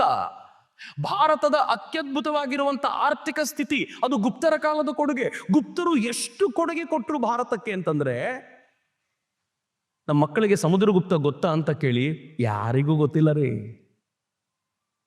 ಯಾಕೆ ಸಮುದ್ರಗುಪ್ತನ ಮೇಲೆ ಇವ್ರಿಗೆಲ್ರಿಗೂ ಕೋಪ ಅಂತಂದ್ರೆ, ಇವತ್ತಿನ ಹಿಂದೂ ಧರ್ಮವನ್ನ ಈ ಸ್ವರೂಪದಲ್ಲಿ ಉಳಿಸಿಕೊಟ್ಟವನು ಅನ್ನೋ ಕೋಪ. ಅಶೋಕನ ಕಾಲಕ್ಕೆ ಬೌದ್ಧ ಧರ್ಮ ತೀವ್ರಗತಿಯಲ್ಲಿ ಮೇಲಕ್ಕೇರಿತ್ತಲ್ಲ, ಆಗ ವೈದಿಕ ಮತ ಏನು ಪ್ರಭಾವವನ್ನ ಕಳ್ಕೊಂಡಿತ್ತೋ ಅದನ್ನು ಸಮುದ್ರಗುಪ್ತ ವಾಪಸ್ ತಂದು ಕೊಟ್ಟ. ಅದು ಅಶೋಕನ ಕಾಲದಲ್ಲಿ, ಅಶೋಕನ ನಂತರ ಸಮುದ್ರಗುಪ್ತ ಮಾಡಿದ ಕೆಲಸ. ಸಮುದ್ರಗುಪ್ತ ಮಾಡಿದ ಮತ್ತೊಂದು ಕೆಲಸ ಏನು ಅಂತಂದ್ರೆ, ಆಕ್ರಮಣಕಾರಿಗಳಾಗಿ ಬಂದ ಶಕರನ್ನು ನುಂಗಿಬಿಡ್ತು ಗುಪ್ತರ ಕಾಲ. ಶಕರ ರಾಜರು ಸತ್ಯಸಿಂಹ ರುದ್ರಸೇನ ಅಂತ ತಮ್ಮ ಹೆಸರನ್ನ ಬದಲಾಯಿಸಿಕೊಂಡರು. ಶಕರು ವೈದಿಕ ಮತಾವಲಂಬಿಗಳಾದರು. ಶಕರು ಸಂಸ್ಕೃತ ಭಾಷೆ ಮಾತಾಡ್ಲಿಕ್ಕೆ ಶುರು ಮಾಡಿದ್ರು. ಇಷ್ಟೇ ಅಲ್ಲ, ಕುಶಾನರನ್ನ ನಾವು ನುಂಗಿ ನೀರು ಕುಡಿದ್ವಿ. ಆಕ್ರಮಣಕಾರಿಗಳಾಗಿ ಬಂದಿದ್ರು ಇವರು. ಅಶೋಕನ ನಂತರ ಬಂದವರು ಇವರೆಲ್ಲರೂ. ಕುಶಾನರನ್ನ ಇದೇ ಕಾಲಘಟ್ಟದಲ್ಲಿ ನಾವು ನುಂಗಿ ನೀರು ಕುಡಿದ್ವಿ. ಕನಿಷ್ಕ ಬೌದ್ಧ ಮತ ಸ್ವೀಕರಿಸಿದ ಕುಶಾನರ, ಭಾರತದಲ್ಲಿ ಕುಶಾನರ ಸಂಸ್ಥಾಪನೆ ಮಾಡಿದವನು ಕನಿಷ್ಕ, ಬೌದ್ಧ ಮತ ಸ್ವೀಕರಿಸಿದ. ಕನಿಷ್ಕನ ನಂತರ ಅವನ ಮಗ ಹವಿಷ್ಕ ವೈದಿಕ ಮತ ಅವಲಂಬಿಸಿದ, ಹಿಂದೂ ಆದ. ಹೊರಗಡೆಯಿಂದ ಆಕ್ರಮಣಕಾರಿಗಳಾಗಿ ಬಂದವರು. ಎಲ್ಲಿವರೆಗೂ ಅಂತಂದ್ರೆ, ಸಂಸ್ಕೃತ ಸಾಹಿತ್ಯವನ್ನ ಇವರು ವ್ಯಾಪಕಗೊಳಿಸಿದ್ರು. ಇವರೆಲ್ಲರೂ ಭಾರತದ ಪರವಾಗಿ ಹೇಗೆ ನಿಂತು ಬಿಟ್ರು ನೋಡಿ. ಬೌದ್ಧ ಸಾಹಿತ್ಯ ಈ ಕಾಲದಲ್ಲಿ ಸಂಸ್ಕೃತಕ್ಕೆ ಬಂತು. ಇಷ್ಟೇ ಅಲ್ಲ, ಆಕ್ರಮಣಕಾರಿಗಳಾಗಿ ಬಂದ ಹೂಣರಿದ್ದಾರಲ್ಲ, ಈ ಹೂಣರು ಹೇಗಿದ್ರು ಅಂತಂದ್ರೆ, ಚೀನಾದ ಕಡೆಯಿಂದ ಬಂದವರು. ಅವರ ಆಕ್ರಮಣ ಚೀನಾದ ದಿಕ್ಕಿಗೂ ಹೋದವರು. ಇಡೀ ಚೀನಾನ ಧ್ವಂಸಗೊಳಿಸಿದ್ರು. ಅವ್ರು ಎಲ್ಲೆಲ್ಲಿ ಕಾಲಿಟ್ಟರೋ ಮಿಡತೆಯ ಹಿಂಡಿನ ತರ ಬರ್ತಿದ್ರು. ಲಕ್ಷ ಲಕ್ಷ ಸಂಖ್ಯೆಯಲ್ಲಿ ಬರ್ತಿದ್ರು. ಎಲ್ಲವನ್ನು ಧ್ವಂಸಗೊಳಿಸಿ ಸಾಮ್ರಾಜ್ಯವನ್ನ ನಾಶ ಮಾಡಿ ಹೋಗ್ತಿದ್ರು. ಅಂತ ಹೂಣರನ್ನ ಗುಪ್ತರ ಕಾಲದಲ್ಲಿ ಒಂದು ಹಂತಕ್ಕೆ ತಡೆ ನಿಲ್ಲಿಸಿ ಹೇಗೆ ಮಾಡಿದ್ರು ಅಂತಂದ್ರೆ, ಹೇಳ ಹೆಸರಿಲ್ಲದಂತೆ ಹೂಣರ ವಂಶವನ್ನ ಧ್ವಂಸಗೊಳಿಸಿದ್ದು ಗುಪ್ತರ ಕಾಲದ ಹೆಮ್ಮೆ ಅಂತ ನಾನು ಭಾವಿಸ್ತೀನಿ. ಎಷ್ಟು ಸಾಧನೆಗಳು ಗುಪ್ತರ ಕಾಲದ್ದು. ಈ ಕಾರಣಕ್ಕೋಸ್ಕರವೇ ಗುಪ್ತರ ಕಾಲವನ್ನ ನಾವು ಬಹಳ ಹೆಮ್ಮೆಯಿಂದ ಇದನ್ನ ಭಾರತದ ಸುವರ್ಣ ಯುಗ ಅಂತ ಕರಿತೀವಿ. ಆದರೆ ದುರದೃಷ್ಟಕರ ಸಂಗತಿ ಏನು ಅಂತಂದ್ರೆ, ಬೇಜಾರಿನ ಸಂಗತಿ, ಹೇಳದೇ ಇರುವ ಕೆಲವು ಪಾಯಿಂಟ್ಗಳಿವೆ. ಯಾವ ವಿದೇಶೀಯನೂ ಕೂಡ, ನಾನು ಇದುವರೆಗೂ ಹೇಳಿದ ಒಬ್ಬ ವಿದೇಶೀಯನೂ ಕೂಡ ಭಾರತವನ್ನ ಪರಿಪೂರ್ಣವಾಗಿ ಯಾವತ್ತೂ ಆಕ್ರಮಿಸಿಕೊಳ್ಳಿಕ್ಕಾಗಲಿಲ್ಲ. ಅಲೆಕ್ಸಾಂಡರ್ ಬಂದ, ಶಕರು ಬಂದರು, ಹೂಣರು ಬಂದರು, ಕುಶಾನರು ಬಂದರು. ಯಾರೂ ಪರಿಪೂರ್ಣವಾಗಿ ಭಾರತವನ್ನು ಆಕ್ರಮಿಸಿಕೊಳ್ಳಿಕ್ಕಾಗಲಿಲ್ಲ. ಎರಡನೇದು, ಭಾರತೀಯ ವೀರರ ಕೈಲಿ ಆಕ್ರಮಣಕಾರರು ಕೆಟ್ಟ ಸೋಲನ್ನು ಅನುಭವಿಸಿದ್ರು. ಅಲೆಕ್ಸಾಂಡರ್ ದಿ ಗ್ರೇಟ್ ಅಂತ ಜಗತ್ತೆಲ್ಲ ಕರಿಬೋದು. ಅವನು ಯಾವ ಗ್ರೇಟ್ ಅಲೆಕ್ಸಾಂಡರು? ನನ್ನ ದೇಶವನ್ನು ಗೆಲ್ಲಿಕ್ಕೆ ಅವನ ಹತ್ರ ಯಾವತ್ತೂ ಸಾಧ್ಯವಾಗಿರಲಿಲ್ಲ. ಯಾರ್ಯಾರು ಜಗತ್ನಲ್ಲಿ ಗ್ರೇಟ್ ಅನ್ನಿಸ್ಕೊಳ್ತಾರೋ ಅವರೆಲ್ಲರೂ ಭಾರತದಲ್ಲಿ ನಮ್ಮ ವೀರರ ಕೈಲಿ ಏಟು ತಿಂದು ಹೋಗಿದ್ರು. ನೆಕ್ಸ್ಟ್ ನೋಡಿ, ಕ್ರಿಸ್ತಪೂರ್ವ 600ರಿಂದ ಮಗಧ ಸಾಮ್ರಾಜ್ಯದಿಂದ ಕ್ರಿಸ್ತಶಕ 700ರವರೆಗೆ ಮುಸಲ್ಮಾನರ ಆಕ್ರಮಣದವರೆಗೆ 1300 ವರ್ಷಗಳ ಕಾಲ ಭಾರತ ಅಜೇಯವಾಗಿತ್ತು. ಜಗತ್ನಲ್ಲಿ ಮತ್ತೊಂದು ಸಂಸ್ಕೃತಿ, 1300 ವರ್ಷಗಳ ಕಾಲ ಅಜೇಯವಾಗಿದ್ದಂಥ ಮತ್ತೊಂದು ಸಂಸ್ಕೃತಿ ಇಲ್ಲ. ಇದು ಹಿಂದೂ ಸಂಸ್ಕೃತಿಯ ಗೌರವ. ನಾವು ಹಿಂದೂ ಆಗಿರೋದಕ್ಕೆ ಹೆಮ್ಮೆ ಪಡಬೇಕು ಈ ಕಾರಣಕ್ಕೋಸ್ಕರ. ಇಷ್ಟೇ ಅಲ್ಲ, ನಮ್ಮನ್ನು ಆಕ್ರಮಿಸಿದವರ ಕ್ರೌರ್ಯ ದೌರ್ಜನ್ಯಗಳಿಗೆ ರಾಷ್ಟ್ರಗಳೇ ಧೂಳಿಪಟಗೊಂಡವು.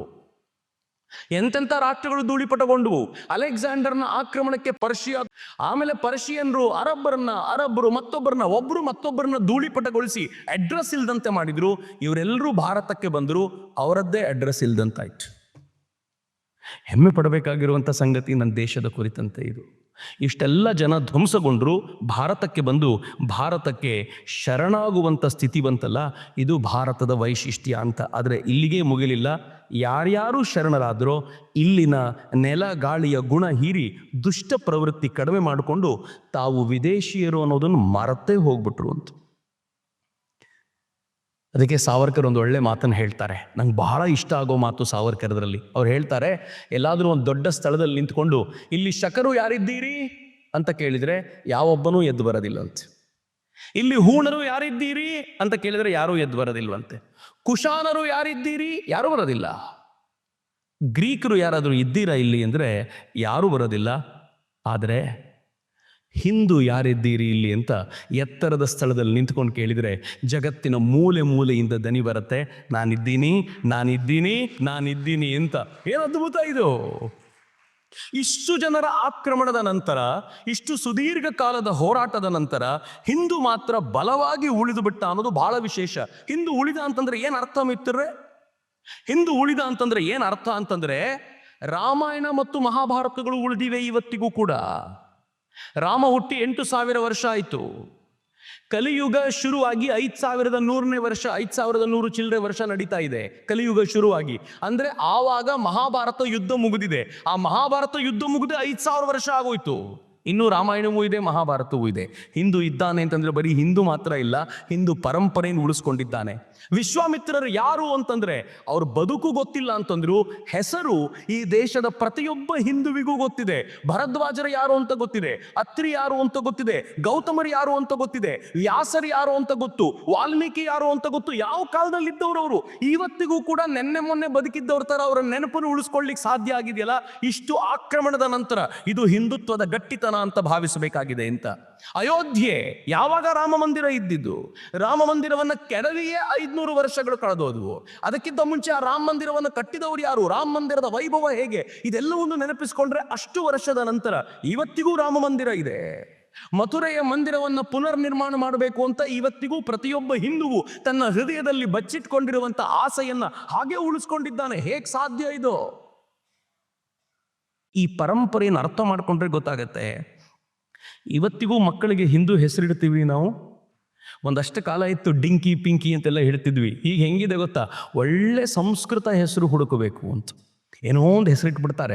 ಇಟ್ಬಿಟ್ಟು ನನಗೆ ಹೇಳ್ತಾರೆ ಇದರ ಅರ್ಥ ಏನು ಗೊತ್ತಾ ಸರ್, ಸೂರ್ಯನ ಕಿರಣ ಅಂತ ಅರ್ಥ. ನನ್ನ ಶಬಾಷ್, ವೆರಿ ಗುಡ್ ಅಂತ ಎಲ್ಲೆಲ್ಲೋ ಹುಡುಕಾಡಿ ಒಂದು ಸಂಸ್ಕೃತ ಹೆಸರಿಡಬೇಕು ಅಂತ. ಯಾವ ಸಂಸ್ಕೃತ ಸತ್ತೋಗಿದೆ ಅಂತ ಮಾತಾಡ್ತೀವೋ, ಮನೆಗಳಲ್ಲಿ ಇವತ್ತು ಫ್ಯಾಷನ್ ಏನು ಅಂದರೆ ನಮ್ಮ ಮಗುವಿಗೆ ಸಂಸ್ಕೃತ ಹೆಸರು ಇಟ್ಟಿದ್ವಿ ಅಂತ.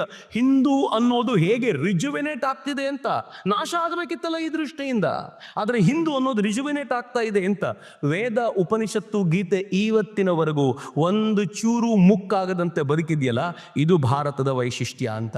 ಆದರೆ ಹಿಂದೂ ಅಂತಂದಾಗ ನಮಗೇನು ಹೇಳಲಾಯಿತು ಅಂತಂದರೆ, ಗೊಡ್ಡು ಪುರಾಣ ಮಾತಾಡೋನು ಹಿಂದೂ ಅಂತ. ಪುರಾಣಗಳನ್ನು ಗೊಡ್ಡು ಅಂದ್ಬಿಟ್ರು. ಆ ಪುರಾಣಗಳನ್ನು ಯಾರಾದರೂ ಓದಿದ್ದೀರಾ? ಪುರಾಣ ಗೊಡ್ಡು ಅಂತ ಹೇಳುವಂಥ ಪ್ರತಿಯೊಬ್ಬರನ್ನು ಕರೆದು ಒಂದಾದರೂ ಪುರಾಣ ಓದಿದೆಯಾ ಅಂತ ಕೇಳಿ ಓದಿಲ್ಲ. ಆ ಪುರಾಣದಲ್ಲಿ ಇತಿಹಾಸವನ್ನು ಎಷ್ಟು ಸುಂದರವಾಗಿ ಕಲೆಕ್ಟ್ ಮಾಡಿದ್ದಾರೆ ನಾವು ಯಾವತ್ತೂ ನೋಡಲಿಲ್ಲ. ಬ್ರಿಟಿಷರು ಪುರಾಣವನ್ನು ಗೊಡ್ಡು ಅಂದರು. ಯಾಕೆ ಅಂದರೆ ಆ ಪುರಾಣವನ್ನು ಅನುಸರಿಸಿದರೆ ಭಾರತೀಯ ಪರಂಪರೆ ಅತ್ಯಂತ ಶ್ರೇಷ್ಠ, ಕ್ರಿಶ್ಚಿಯನ್ರ ಪರಂಪರೆಗಿಂತಲೂ ಶ್ರೇಷ್ಠ ಅನಿಸುತ್ತೆ ಅಂತ ಗೊತ್ತಿತ್ತು. ಅದಕ್ಕೆ ಪುರಾಣವನ್ನು ಗೊಡ್ಡು ಮಾಡಿದರು.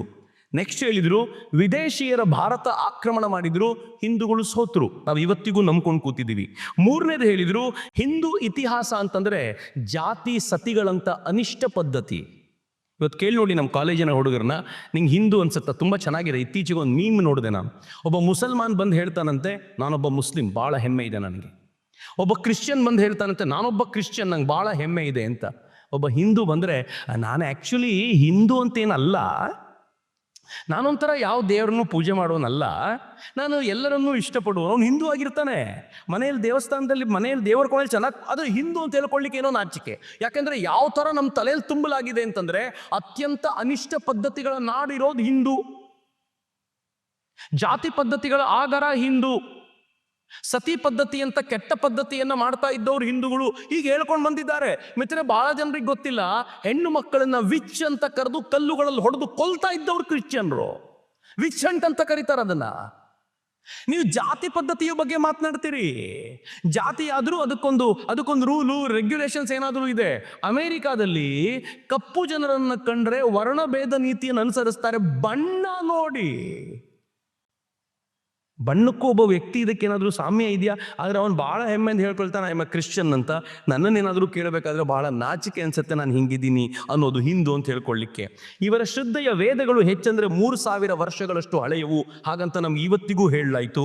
ನೆಕ್ಸ್ಟ್ ಹೇಳಲಾಯಿತು, ಭಾರತ ಒಂದು ರಾಷ್ಟ್ರವೇ ಅಲ್ಲ, ಆರ್ಯ ಜನಾಂಗ ಇಲ್ಲಿನದ್ದಲ್ಲ. ಇದು ಸಿದ್ದರಾಮಯ್ಯನವರ ಫೇಮಸ್ ಸ್ಟೇಟ್ಮೆಂಟು, ಪದೇ ಪದೇ ಕೊಡ್ತಿರ್ತಾರೆ ಅವರು. ನಾವು ದ್ರಾವಿಡರು, ಅವರು ಆರ್ಯರು ಅಂತ. ಸ್ವತಃ ಬಾಬಾ ಸಾಹೇಬ್ ಅಂಬೇಡ್ಕರ್ ಹೇಳಿದರು, ದ್ರಾವಿಡರು ಆರ್ಯರು ಬೇರೆ ಅನ್ನೋದಾದರೆ ಈ ದಲಿತ ಸಿದ್ಧಾಂತ ಅನ್ನೋದು ಸತ್ತೋಗ್ಬಿಡುತ್ತೆ, ಹಿಂಗಾಗಿ ಅವ್ರು ಬೇರೆಯವರು ಅಲ್ವೇ ಅಲ್ಲ ಅಂತ ಬಾಬಾ ಸಾಹೇಬ್ ಅಂಬೇಡ್ಕರ್ ಹೇಳ್ತಾರೆ. ಬಹಳ ಚೆನ್ನಾಗಿದೆ. ಆರ್ಯರು ಉತ್ತರ ಭಾರತದವರು, ದ್ರವಿಡರು ದಕ್ಷಿಣ ಭಾರತದವರು ಅಂತ ನೀವು ಅನ್ಕೊಳ್ಳೋದಾದ್ರೆ, ಉತ್ತರ ಭಾರತದಲ್ಲಿರುವಂಥ ಬ್ರಾಹ್ಮಣರು ಶ್ರೇಷ್ಠವೋ, ದಕ್ಷಿಣ ಭಾರತದಲ್ಲಿರೋ ಬ್ರಾಹ್ಮಣರು ಶ್ರೇಷ್ಠವೋ? ಯಾರು? ಹಾಗಿದ್ಮೇಲೆ ಉತ್ತರ ಭಾರತದಲ್ಲಿರೋ ಎಲ್ಲರೂ ಬ್ರಾಹ್ಮಣರು, ಅಲ್ಲಿ ದಲಿತರಿಲ್ಲ ಅಂತ ಒಪ್ಕೋಬೇಕು. ದಕ್ಷಿಣ ಭಾರತದಲ್ಲಿರೋ ಎಲ್ಲರೂ ದಲಿತರು, ಬ್ರಾಹ್ಮಣರಿಲ್ಲ ಅಂತ ಒಪ್ಕೋಬೇಕು. ಯಾವುದನ್ನು ಒಪ್ಕೋತೀರಾ? ರೆಡಿ ಇಲ್ಲ. ಆದರೆ ಒಂದಂತೂ ಒಪ್ಕೋಬೇಕು, ಇಲ್ಲಿ ದ್ರಾವಿಡರಿದ್ದಾರೆ, ಅಲ್ಲಿ ಆರ್ಯರಿದ್ದಾರೆ ಅಂತ ಒಪ್ಕೋಬೇಕು ಅಂತ ಅವರ ವಾದ. ಅದನ್ನು ಸುದೀರ್ಘ ಕಾಲ ಮಂಡಿಸಿದ್ದಾರೆ. ಚಂದ್ರಗುಪ್ತ ಮತ್ತು ಗ್ರೀಕರು ತಡೆದ ಈ ಜನ, ನಿರ್ಭೀತ ಗ್ರೀಕರು ಅಶೋಕನ ನಂತರ ಮತ್ತೆ ಬಂದರು. ಶಕರು, ಕುಶಾನರು, ಹೂಣರನ್ನು ಪಳಗಿಸಿದ್ದರಿಂದ ಜಾಟರು, ಗುಜ್ಜರರು ನಿರ್ಮಾಣಗೊಂಡರು. ತುರ್ಕರು, ಪಠಾಣರು, ಪರ್ಷಿಯನ್ನರು ಅಂತಿಮ ಮರ್ಮಾಘಾತ ನೀಡಿದರು. ಬ್ರಿಟಿಷರು ಬಂದು ಹಿಂದೂ ಸಮಾಜಕ್ಕೆ ಶಕ್ತಿ ತುಂಬದೆ ಹೋಗಿದ್ರೆ ಹಿಂದೂ ಸಮಾಜ ಸತ್ತೋಗಿರ್ತಿತ್ತು ಅಂತ ನಮಗೆ ನಂಬಿಸಿದ್ರು. ಇದು ಎಷ್ಟು ದೊಡ್ಡ ಸುಳ್ಳು ಅಂತಂದ್ರೆ, ಕಾಂಗ್ರೆಸ್ನವ್ರು ಹೇಳ್ತಾರಲ್ಲ ಸ್ವಾತಂತ್ರ್ಯಕ್ಕೆ ಹೋರಾಡಿದ್ದು ನಾವೇ ಅಂತ, ಅಷ್ಟೇ ದೊಡ್ಡ ಸುಳ್ಳು ಇವೆಲ್ಲ. ನಾವು ಅದನ್ನು ನಂಬ್ಕೊಂಡಿದ್ವಿ. ಸ್ವಾತಂತ್ರ್ಯಕ್ಕೆ ಹೋರಾಟ ಮಾಡಿದವರು ಯಾರು ಅಂದರೆ ಕಾಂಗ್ರೆಸ್ಸಿಗರು ಅಂತ. ಆದರೆ ಗೊತ್ತಿರಲಿ, ಕಾಂಗ್ರೆಸ್ ಕಟ್ಟಲ್ಪಟ್ಟಿದ್ದೇ 1885ರಲ್ಲಿ. ಅದಕ್ಕಿಂತ ಮುಂಚೆ ಕಾಂಗ್ರೆಸ್ ಇರಲಿಲ್ಲ. ಕಾಂಗ್ರೆಸ್ಸಿಗೆ ಜೀವ ಬಂದಿದ್ದು ತಿಲಕರು ಬಂದ ನಂತರ ಕಾಂಗ್ರೆಸ್ ಸ್ವಲ್ಪ ಅಗ್ರೆಸಿವ್ ಆಯಿತು. ಕಾಂಗ್ರೆಸ್ ಇಡೀ ದೇಶಕ್ಕೆ ಪರಿಚಯವಾಗಿದ್ದು ಮಹಾತ್ಮ ಗಾಂಧೀಜಿ ನಂತರ. ಮಹಾತ್ಮ ಗಾಂಧೀಜಿ ಬಂದಿದ್ದು 1919ರಲ್ಲಿ. ಅದಕ್ಕಿಂತ ಮುಂಚೆ ಏನೆಲ್ಲ ಭಾರತದಲ್ಲಿ ನಡೀತಲ್ಲ, ಅದಕ್ಕೂ ಕಾಂಗ್ರೆಸ್ಸಿಗೂ ಏನು ಸಂಬಂಧ? ಅವರೆಲ್ಲ ಹೋರಾಟಗಾರರೇ ಅಲ್ವಾ? ನೀವು ಈ ಪ್ರಶ್ನೆ ಕೇಳಿದರೆ ಎಷ್ಟರ ಮಟ್ಟಿಗೆ ಕಾಂಗ್ರೆಸ್ಸಿಗೆ ಉರಿ ಅನ್ಸುತ್ತೋ, ಆ ಹಿಂದಿನ ಎಲ್ಲ ಸ್ಟೇಟ್ಮೆಂಟ್ಗಳನ್ನು ತೋರಿಸಿದಾಗ ನನಗಷ್ಟೇ ಸಂಕಟ ಅನ್ಸುತ್ತೆ. ಎಷ್ಟು ಸುಳ್ಳುಗಳನ್ನು ಹಿಂದೂಗಳ ಬಗ್ಗೆ ನೀವು ಹೇಳ್ಕೊಂಡು ತಿರುಗಾಡಿದ್ರಿ ಅಂತ. ಆದರೆ ಬೇಜಾರಿನ ಸಂಗತಿ ಏನು ಅಂತಂದರೆ, ಈ ಇಡೀ ಹೋರಾಟದಲ್ಲಿ 1300 ವರ್ಷಗಳ ಹೋರಾಟದಲ್ಲಿ ಭಾರತವನ್ನು ಬಲು ದೊಡ್ಡದಾಗಿ ಕಾಪಾಡಿದಂಥ ಪ್ರದೇಶಗಳಿಗೆಲ್ಲ ಈ ಪ್ರದೇಶಗಳು: ಕಾಬೂಲಿಸ್ತಾನ್, ಜಾಬುಲಿಸ್ತಾನ್, ಬಲೂಚಿಸ್ತಾನ್, ಮಕ್ರಾನ್, ಸಿಂಧ್, ಹಿಂದೂ ಕುಶ್ ಭಾಗ. ಹಿಂದೂ ಕುಶ್ ಅನ್ನೋ ಹೆಸರು ಯಾಕೆ ಗೊತ್ತಾ? ಅದೇ ಭಾಗದಿಂದ ಆಕ್ರಮಣ ಮಾಡಿದ ಮುಸಲ್ಮಾನರು ಈ ದೇಶದ ಹಿಂದೂಗಳನ್ನು ಬುಚ್ಚರ್ ಮಾಡಿದ್ರು ಅಂತ. ಲಕ್ಷಾಂತರ ಜನರ, ಮಿಲಿಯ ಗಟ್ಲೆ, 16 ಲಕ್ಷ ಹಿಂದೂಗಳ ಕಗ್ಗೊಲೆ ಆಗಿರುವಂಥ ಜಾಗದ ಎಂಟ್ರೆನ್ಸ್ ಆಗಿರೋದ್ರಿಂದ ಹಿಂದೂ ಕುಶ್, ಹಿಂದೂಗಳನ್ನು ಕೊಲೆ ಮಾಡಿದ ಜಾಗ ಅನ್ನುವಂಥ ಹೆಸರು ಅದಕ್ಕಿದೆ ಅಂತ ಕೆಲವರು ಹೇಳ್ತಾರೆ. ಹೀಗಾಗಿ ಆ ಜಾಗ ದುರಂತ ಏನು ಅಂತಂದರೆ, ನಾವೆಲ್ಲರೂ ಕಷ್ಟಪಟ್ಟು ಸ್ವಾತಂತ್ರ್ಯ ಪಡೆದಾಗ ಇದು ಯಾವುದೂ ನಮ್ಮ ಜೊತೆ ಇಲ್ಲದೆ ಇರೋ ಥರ ಮಾಡಿಬಿಟ್ಟು, ನಾವು ಯಾವುದನ್ನು ಹೆಮ್ಮೆ ಅಂತ ಹೇಳ್ಕೊಂಡವಲ್ಲ ಇಷ್ಟೊತ್ತು. ನಾನು ಇದನ್ನು ಹೇಳಲಿಕ್ಕೋಸ್ಕರ ಅಷ್ಟನ್ನು ಹೇಳಬೇಕಾಯ್ತು ನಿಮಗೆ. ಯಾವುದನ್ನು ಹೆಮ್ಮೆ ಅಂತ ನಾನು ಬಹಳ ಪ್ರೀತಿಯಿಂದ ಹೇಳ್ಕೊಳ್ತೀನೋ ಆ ಹೆಮ್ಮೆಯನ್ನು ಉಳಿಸ್ಕೊಡ್ಲಿಕ್ಕೆ ಕಾರಣವಾಗಿರುವಂಥದ್ದು ಈ ಜನಾಂಗ. ಆ ಜನಾಂಗವನ್ನು, ಆ ಜಾಗವನ್ನು ನಾವು ಕಳ್ಕೊಂಡ್ವಿ. ಆದರೆ ಭಾರತದ ಮೇಲೆ ನಿಜವಾದ ಆಕ್ರಮಣ ಯಾವಾಗ ಶುರುವಾಯಿತು ಅಂತಂದರೆ, ಇಸ್ಲಾಮಿನೊಂದಿಗೆ ಆಕ್ರಮಣ ಶುರುವಾಯಿತು. ಮಿತ್ರ, ನಾನು ಇಷ್ಟೂ ಕತೆ ಹೇಳುವಾಗ ಇಸ್ಲಾಂ ಅನ್ನುವಂಥ ಮತ ಹುಟ್ಟೇ ಇರಲಿಲ್ಲ. ನಾವು ಯು ಕ್ಯಾನ್ ಇಮ್ಯಾಜಿನ್, ಹಿಂದೂ ಧರ್ಮ ಮತ್ತು ಇಸ್ಲಾಂಗೆ ಕಂಪೇರ್ ಮಾಡೋರು ಹೇಳ್ಬೋದು, ಕ್ರಿಸ್ತಶಕ 700ರವರೆಗೆ ಇಸ್ಲಾಮಿನ ಜನ ಭಾರತಕ್ಕೆ ಕಾಲಿಟ್ಟಿರಲಿಲ್ಲ. ಅಲ್ಲಿಯವರೆಗೂ ಭಾರತ ಪರಿಪೂರ್ಣವಾಗಿ ಹಿಂದುವೇ ಆಗಿತ್ತು. ಪರಿಪೂರ್ಣ ಹಿಂದುತ್ವ ಭಾರತದಲ್ಲಿ ವ್ಯಾಪಿಸಿಕೊಂಡಿತ್ತು. ಆದರೆ ಕ್ರಿಸ್ತಶಕ 600ನೇ ಅಂದರೆ 7ನೇ ಶತಮಾನದಲ್ಲಿ ಮೊಹಮ್ಮದ್ ಪೈಗಂಬರರು ಹುಟ್ಟಿದ ನಂತರ ನಿಜವಾದ ಇದು ಆಯಿತು. ನಾನು ಅದರ ಘಟನೆ ಕೊಡ್ತೀನಿ ನಿಮಗೆ. 632ರಲ್ಲಿ ಮೊಹಮ್ಮದ್ ಪೈಗಂಬರರು ತೀರಿಕೊಂಡ್ರು. ಮೊಹಮ್ಮದ್ ಪೈಗಂಬರರು, ಇಸ್ಲಾಮನ್ನು ನಾನು ಯಾವತ್ತೂ ಒಂದು ಯುದ್ಧದ ಮತ ಅಂತ ಭಾವಿಸ್ತೀನಿ. ಯಾಕೆ ಗೊತ್ತಾ? ಮೊಹಮ್ಮದ್ ಪೈಗಂಬರರು, ಸ್ವತಃ ಮೊಹಮ್ಮದ್ ಪೈಗಂಬರರು 9 ಯುದ್ಧಗಳನ್ನು ಮಾಡಿದರು. ಅದರಲ್ಲಿ ಬದರ್ ಯುದ್ಧ ಬಹಳ ಫೇಮಸ್ ಆಗಿರುವಂಥ ಯುದ್ಧ. ಆ ಯುದ್ಧವನ್ನು ಮೊಹಮ್ಮದ್ ಪೈಗಂಬರರು ಬಹಳ ಗಂಭೀರವಾಗಿ ಮಾಡಿದರು. ಕ್ರಿಸ್ತಶಕ 640ರಲ್ಲಿ ಅವರು ತೀರ್ಕೊಂಡಂಥ 8 ವರ್ಷಗಳಲ್ಲಿ ಸಿರಿಯಾ ಮತ್ತು ಈಜಿಪ್ಟನ್ನು ಅವರ ಅನುಯಾಯಿಗಳು ಗೆದ್ದರು. ಈ ಕ್ರಿಸ್ತಶಕ 709ರಲ್ಲಿ ಉತ್ತರ ಆಫ್ರಿಕಾ ಗೆದ್ದರು. ಕ್ರಿಸ್ತಶಕ 740ರಲ್ಲಿ ಸ್ಪೇನನ್ನು ಗೆದ್ದರು. ಭಾರತದಲ್ಲಿ ಒಂದು ಧರ್ಮ ಅಂದರೆ ಏನು ಅಂದರೆ, ಶಂಕರಾಚಾರ್ಯರು ಏನು ಹೇಳಿದ್ರು? ಯುದ್ಧ ಮಾಡಿ ಅಂದ್ರ? ಇಲ್ಲ. ಶಂಕರಾಚಾರ್ಯರು ಜಪ ಮಾಡಿ ಅಂದರು. ಶಂಕರಾಚಾರ್ಯರು ಪೂಜೆ ಮಾಡಿ ಅಂದರು. ಶಂಕರಾಚಾರ್ಯರು ಅಂತರಂಗದಲ್ಲಿರುವ ಆತ್ಮದರ್ಶನ ಮಾಡಿ ಅಂದರು. ಮಧ್ವಾಚಾರ್ಯರು ಯುದ್ಧ ಮಾಡಿ ಅಂದ್ರ? ಇಲ್ಲ. ಮಧ್ವಾಚಾರ್ಯರು ಹೇಳಿದ್ರು ಪೂಜೆ ಮಾಡಿ, ಡೈಲಿ ಪೂಜೆ ಮಾಡಿ, ಸಂಧ್ಯಾ ವಂದನೆ ಮಾಡಿ, ಬಿಡಬೇಡಿ ಎಂದರು. ಬಸವಣ್ಣವರು ಯುದ್ಧ ಮಾಡಿ ಅಂದ್ರ? ಇಲ್ಲ, ನೀವು ನಿಮ್ಮ ಆಚಾರವನ್ನು ಸುಧಾರಿಸಿಕೊಳ್ಳಿ ಅಂತಂದರು. ಆದರೆ ಇಸ್ಲಾಂ ಯುದ್ಧವನ್ನೇ ಮಾಡಬೇಕು ಅಂತ ಹುಟ್ಟಿತು. ಅಫ್ಕೋರ್ಸ್ ನಾನು ಹಿಂಗೆ ಹೇಳಿದ್ರೆ ಭಾಳ ಜನರಿಗೆ ಕೋಪ ಬರ್ಬೋದು. ಆದರೆ ಇಸ್ಲಾಂ ಹುಟ್ಟಿದ ನಂತರ ತನ್ನ ಅಸ್ತಿತ್ವಕ್ಕೋಸ್ಕರ ಯುದ್ಧ ಮಾಡಿತು. ಹಂಗೆ ಹೇಳಿದರೆ ಒಪ್ಕೋಬೋದಾಗಿರುವಂಥ ಸಂಗತಿ ಅಂತ ಅನಿಸುತ್ತೆ. ಅಸ್ತಿತ್ವಕ್ಕೋಸ್ಕರ ಯುದ್ಧ ಮಾಡುವಂಥ ಪರಿಸ್ಥಿತಿ ಬಂತು. ಎಷ್ಟರ ಮಟ್ಟಿಗೆ ಯುದ್ಧಗಳನ್ನು ನಡೆಸಿದ್ವು ಅಂತಂದರೆ, ಮೊಹಮ್ಮದ್ ಪೈಗಂಬರವರು ತೀರಿಕೊಂಡ 100 ವರ್ಷದ ವೇಳೆಗೆ ಮೆಚ್ಚಬೇಕು, ಇಡೀ ಜಗತ್ತನ್ನು ಆವರಿಸ್ಕೊಂಡ್ಬಿಟ್ರು. ನಾನು ಬರೀ ಪಶ್ಚಿಮದತ್ತ ಹೋಗಿದ್ದು ಹೇಳ್ತೀನಿ. ಇಸ್ಲಾಂ ಪೂರ್ವದತ್ತ ಬಂತು. ಕ್ರಿಸ್ತಶಕ 642ರಲ್ಲಿ ಪರ್ಷಿಯನ್ ಆಪೋಷಣ ತೆಗೆದುಕೊಳ್ತು. ಕ್ರಿಸ್ತಶಕ 650ರಲ್ಲಿ ಆಕ್ಸಸ್ ನದಿಯವರೆಗೆ ಹಿಂದೂ ಕುಶ್ನವರೆಗಿನ ಎಲ್ಲ ಭೂಪ್ರದೇಶಗಳನ್ನು ಇಸ್ಲಾಂ ತನ್ನ ತೆಕ್ಕೆಗೆ ಹಾಕ್ಕೊಳ್ತು. ಕ್ರೌರ್ಯದ ಮೂಲಕ ಇಸ್ಲಾಂ ಇವೆಲ್ಲವನ್ನು ಗೆಲ್ತಾ ಹೋಯಿತು. ಈ ಆಕ್ರಮಣಕ್ಕೆ ಮೊದಲನೇ ಬಾರಿಗೆ ಭಾರತಕ್ಕೆ ಆಕ್ರಮಣ ಮಾಡಬೇಕು ಅಂತ ಬಂದಾಗ ಏನಾಯಿತು ಅಂತ ನೀವು ನೋಡಿ, ಬಹಳ ವಿಶೇಷವಾಗಿದೆ. ಕ್ರಿಸ್ತಶಕ 634ರಿಂದ 644ರವರೆಗೆ ಖಲೀಫಾ ಆಗಿದ್ದಂಥ ಒಮರ್ 3 ಬಾರಿ ಭಾರತದ ಮೇಲೆ ದಾಳಿ ಮಾಡಿದ, 3 ಬಾರಿ ಸೋತ. ಇಸ್ಲಾಮಿನ ಆಕ್ರಮಣಗಳು ಎಷ್ಟಾಗಿವೆ ನೋಡಿ. ಮೊದಲನೇ ಬಾರಿಗೆ ಗೆದ್ರು ಅಂತ ಯಾವತ್ತೂ ಭಾವಿಸಬೇಡಿ. ಹಿಂದೂ ಹೋರಾಟ ಅಷ್ಟು ಪ್ರಬಲವಾಗಿತ್ತು. ಕ್ರಿಸ್ತಶಕ 650ರಲ್ಲಿ ಬಸ್ರಾದ ರಾಜ್ಯಪಾಲ ಜಾಬೂಲಿಸ್ತಾನದ ಕಡೆಗೆ ಬಂದ, ಸೋತ. ಕ್ರಿಸ್ತಶಕ 650ರಲ್ಲಿ ಅಬ್ದುಲ್ ರೆಹಮಾನ್ ಕಾಬೂಲಿಸ್ತಾನಕ್ಕೆ ಬಂದ, 2 ಬಾರಿ, ಅವನು ಹೊಸ ರಾಜ್ಯಪಾಲನಾಗಿದ್ದವನು, 2 ಬಾರಿ ಬಂದ, ಸೋತ. ಕ್ರಿಸ್ತಶಕ 683ರಲ್ಲಿ ಸಿಜಿಸ್ತಾನದ ರಾಜ್ಯಪಾಲ ಕಾಬೂಲಿಗೆ ಬಂದ, ಸೋತ. ಕ್ರಿಸ್ತಶಕ 685ರಲ್ಲಿ ಜಾಬೂಲನ್ ಗೆಲ್ಲಬೇಕು ಅಂತ ಬಂದ, ಸೋತ. ಕ್ರಿಸ್ತಶಕ 695ರಲ್ಲಿ ಇರಾಕಿನ ಅಲ್ ಹಜ್ಜಾಜ್ ಅವನ್ ಜಾಬೂಲನ್ನ ಮತ್ತು ಕಾಬೂಲನ್ನ ಗೆಲ್ಲಬೇಕು ಅಂತ 2 ಅಟ್ಯಾಕ್ ಮಾಡಿದ, ಸೋತ. ಕ್ರಿಸ್ತಶಕ 699ರಲ್ಲಿ ಅಬ್ದುಲ್ ರೆಹಮಾನ್ ಆತ ಜಾಬೂಲನ್ ಗೆಲ್ಲಬೇಕು ಅಂತ ಹೋದ, ಸೋತ. 11 ಆಕ್ರಮಣ, 11 ಆಕ್ರಮಣದೊಳಗೆ ಭಾರತದೊಳಕ್ಕೆ ಕಾಲಿಡ್ಲಿಕ್ಕೂ ಅವರನ್ನು ಬಿಡಲಿಲ್ಲ. ಇದು ಭಾರತದ ಹಿಂದೂಗಳ ಸಾಹಸ. ನಾನು ಹೇಳಿದ್ನಲ್ಲ, ಜಾಬೂಲಿಸ್ತಾನ್, ಕಾಬೂಲಿಸ್ತಾನ್ ಅವರೆಲ್ಲರೂ ಹೇಗೆ ತಡೆದ್ರು ಅಂತಂದ್ರೆ, ಸುದೀರ್ಘ ಕಾಲ, ಹೆಚ್ಚು ಕಡಿಮೆ 40-50 ವರ್ಷಗಳ ಕಾಲ ಅವರು ಒಳಗೆ ಕಾಲಿಡ್ಲಿಕ್ಕೆ ಬಿಡದೆ ಇರೋ ಥರ ಆಯಿತು. ಆದರೆ ಪರಿಸ್ಥಿತಿಗಳು ಬದಲಾದವು. ಕ್ರಿಸ್ತಶಕ 708ರಲ್ಲಿ ಆ ಹಜ್ಜಾಜ್ ಯಾರಿದ್ದಾನೋ, ಇರಾಕ್ನ ಬಗ್ದಾದಿನ ಪ್ರಮುಖನಾಗಿದ್ದವನು ಹಜ್ಜಾಜ್, ಕಾಲು ಕೆರೆದು ಹಿಂದೂಗಳ ಜೊತೆ ಜಗಳ ಮಾಡ್ಲಿಕ್ಕೆ ಶುರು ಮಾಡಿದ. ಜಗಳ ಹೆಂಗಾಯ್ತು ಅಂತಂದ್ರೆ, ಸಿಂಹಳದಿಂದ ಒಂದು ದ್ವೀಪ ಮುಸಲ್ಮಾನರನ್ನು ಕರ್ಕೊಂಡು ಹೊರಟಿತ್ತು. ಆ ದ್ವೀಪವನ್ನು ಯಾರೋ ದರೋಡೆಕೋರರು ಮಧ್ಯೆ ಹಿಡಿದ್ರು. ಅವನ ತಕ್ಷಣ ರಾಜ ದಾಹಿರ್ನಿಗೆ ಹೇಳ್ದ, ಆ ದರೋಡೆಕೋರರು ನಿನ್ಗೆ ಗೊತ್ತಿದ್ದವರೇ, ನೀನು ಅವ್ರನ್ನ ಬಿಡಿಸ್ಬೇಕು ಅಂತ. ದಾಹಿರ್ ಹೇಳ್ದ, ನನಗೂ ಅವ್ರಿಗೂ ಏನು ಸಂಬಂಧ ಇಲ್ಲ, ಅದು ಸಮುದ್ರದ ನಡುವೆ ಆಗಿರುವಂಥ ಕೆಲಸ, ನಾನೇನು ಮಾಡ್ಲಿಕ್ಕಾಗಲ್ಲ, ಪ್ರಯತ್ನ ಮಾಡಬಲ್ಲೆ ಅಷ್ಟೇ ಅಂತ. ಇದೇ ಕೋಪಕ್ಕೆ ಅವನು ಆಕ್ರಮಣ ಮಾಡ್ತೀನಿ ಅಂತ ತನ್ನ ಸೇನೆಯನ್ನು ಕಳಿಸ್ಕೊಟ್ಟ. ರಾಜ ದಾಹಿರನ ಮಗ ಜೈಸಿಂಹ ಆ ಯುದ್ಧದಲ್ಲಿ ಗೆದ್ದ. ಆದರೆ ನೇರವಾಗಿರುವಂಥ ಸಿಂಧನ ಮೇಲಿರುವಂಥ ಆಕ್ರಮಣ ಇಲ್ಲಿಂದ ಶುರುವಾಯಿತು. ಕ್ರಿಸ್ತಶಕ 712ರಲ್ಲಿ ಒಂದು ಘಟನೆ ನಡೀತು ಬಿತ್ತರೆ. ಈ ದೇಶದ ಇತಿಹಾಸದಲ್ಲಿ ಒಂದು ಮಹತ್ವದ ಬದಲಾವಣೆ ಅದು. ನಾವೇನು ಅಖಂಡ ಭಾರತದ ಕನಸನ್ನು ಕಳ್ಕೊಳ್ತಾ ಬಂದ್ವಲ್ಲ, ಅದು ಇಲ್ಲಿಂದ ಶುರುವಾಯಿತು. ಆ್ಯಕ್ಚುಯಲ್ ಚರ್ಚೆ ಇಲ್ಲಿಂದ ಶುರುವಾಗುತ್ತೆ. 712ರಲ್ಲಿ ಮೊಹಮ್ಮದ್ ಬಿನ್ ಕಾಸಿಮ್ ಅಂತ ಒಬ್ಬ young boy, probably if I am not wrong 17-18 ಹುಡುಗ, ಅವನು ಅಲ್ ಹಜ್ಜಾಜ್ನ ಅಳಿಯ. ಆ ಅಳಿಯ ಏನು ಮಾಡಿದ, ನಾನು ಭಾರತಕ್ಕೆ ಸೇನೆಯನ್ನು ತೆಗೆದುಕೊಂಡು ಹೋಗ್ತೀನಿ, ಹೆಲ್ಪ್ ಮಾಡು ಅಂತಂದರೆ ಹಜ್ಜಾಜ್ ಮೊದಲು ನಿರಾಕರಿಸಿದ್ದ. ಕೊನೆಗೆ ರಾಜ್ಯಪಾಲರಿಗೆ ಹೇಳ್ದ, ರಾಜ್ಯಪಾಲರು ಬೇಡ ಅಂತಂದ್ರು. ಫೈನಲಿ ಇವನು ಕಳಿಸ್ಕೊಡ್ಬೇಕು ಅಂತ ನಿಶ್ಚಯ ಮಾಡಿ ಎಲ್ಲ ಸಂಪತ್ತನ್ನು ಕ್ರೋಢೀಕರಿಸಿ ಸೈನ್ಯವನ್ನು ತಗೊಂಡು ಅವನ ಜೊತೆಗೆ ಒಂದಷ್ಟು ಸೈನ್ಯದ ಜೊತೆಗೆ ಅವನನ್ನು ಕಳಿಸ್ಕೊಟ್ಟ. ಅವನು ಭಾರತಕ್ಕೆ ಬಂದು ಭಾರತದ ಮೂಲ ಸ್ಥಾನದ ಮೇಲೆ, ಸಿಂಧಿನ ಮೇಲೆ ಆಕ್ರಮಣ ಮಾಡಿದ. ಅನೇಕ ತಿಂಗಳುಗಳ ಕಾಲ ಆ ಸಿಂಧಿನ ಆಕ್ರಮಣವನ್ನು ಅವನು ಗೆಲ್ಲಲಿಕ್ಕೆ ಸಾಧ್ಯ ಆಗಲಿಲ್ಲ. ಕೊನೆಗೆ ಹಜ್ಜಾಜ್ ಹೇಳ್ದ, ಬೇಗ ಆಕ್ರಮಣ ಮುಗಿಸು, ಗೆದ್ದುಬಿಟ್ಟು ವಾಪಸ್ ಬರಬೇಕು ನೀನು ಅಂತ ಹಜ್ಜಾಜ್ ಹೇಳಿದ ಅಂತ ಅವನು ಎಲ್ಲ ಪ್ರಯತ್ನಗಳನ್ನು ಮಾಡಿ ಆ ಪ್ರದೇಶದಲ್ಲಿ ಆಗ ಬುದ್ಧಿಸ್ಟ್ ಜನ ಏನು ಜಾಸ್ತಿ ಇದ್ದರೂ ಅವರವನಿಗೆ ಸ್ವಲ್ಪ ಸಹಕಾರ ಮಾಡಿದರ ಪರಿಣಾಮವಾಗಿ ಆ ಇಡೀ ಮಂದಿರವನ್ನು ಅವನು ತೆರೆದುಕೊಂಡು ಮಂದಿರದ ಒಳಗೆ ನುಗ್ಗಿದ. ಒಳಗೆ ನುಗ್ಗಿ ಆ ಇಡೀ ಆದಿತ್ಯ ಮಂದಿರವನ್ನು ಧ್ವಂಸಗೊಳಿಸಿ ರಾಜ ದಾಹಿರನನ್ನು ಯುದ್ಧದಲ್ಲಿ ಸೋಲಿಸಿದ. ಯುದ್ಧದಲ್ಲಿ ಸೋತ ರಾಜ ತನ್ನ ಪ್ರಾಣವನ್ನು ಕಳಕೊಂಡ. ಯಾಕೆ ಅಂತಂದರೆ, ಅವನಾಗೆ ಆತ್ಮಹತ್ಯೆ ಮಾಡಿಕೊಂಡ. ಯಾಕೆ ಅಂದರೆ, ನನ್ನ ಜನರನ್ನು ಈ ಪಾಪಿಯಿಂದ ಕಾಪಾಡಲಿಕ್ಕೆ ಆಗಲಿಲ್ವಲ್ಲ ಅನ್ನೋ ದುಃಖಕ್ಕೆ ರಾಜ ತೀರಿಕೊಂಡ. ಆ ರಾಜ ತೀರಿಕೊಂಡು ಆ ಭಾಗವನ್ನು ವಶಪಡಿಸಿಕೊಳ್ಳುವುದರೊಂದಿಗೆ ಮೊದಲನೇ ಕಾಲು ಅರಬ್ಬರದು ಭಾರತದೊಳಗೆ ಬಿತ್ತು. ಇಲ್ಲಿಂದ ಶುರುವಾಯಿತು. ಅದಾದ ನಂತರ ಏನಾಯಿತು, ಅವನನ್ನು ವಾಪಸ್ ಕರೆಸ್ಕೊಳ್ಳಾಯಿತು ಮೊಹಮ್ಮದ್ ಬಿನ್ ಕಾಸಿಮನ್ನು. ಅಷ್ಟೊತ್ತಿಗೆ ಅಲ್ ಹಜ್ಜಾಜ್ ತೀರ್ಕೊಂಡಿದ್ದ. ಅಲ್ ಹಜ್ಜಾಜ್ ತೀರ್ಕೊಂಡಿದ್ದಕ್ಕೆ ಅಲ್ಲಿನ ರಾಜ್ಯಪಾಲರಿಗೂ ಅವನಿಗೆ ಗಲಾಟೆ ಇತ್ತು. ಅವನು ಇವನನ್ನು ಕೊಂದು ಬಿಸಾಕಿದ. ಅಲ್ಲಿ ಇವನ ಕತೆ ಮುಗೀತು. ಆದರೆ ಸಿಂಧಿನ ಹಿಂದೂ ರಾಜರು ಇದರ ಜೊತೆಗೆ ಮುಗಿದಿದ್ರು. ಆದರೆ ಅರಬ್ಬರ ವ್ಯಾಪ್ತಿ ಎಷ್ಟಿತ್ತು ನೋಡಿ ಭಾರತದೊಳಗೆ. ಪೂರ್ವದಲ್ಲಿ ಮಾಳವರು, ದಕ್ಷಿಣದಲ್ಲಿ ಬ್ರೋಚ್ ಅಷ್ಟೇ, ಅದಕ್ಕಿಂತ ಒಳಗೆ ಬಂದಿರಲಿಲ್ಲ.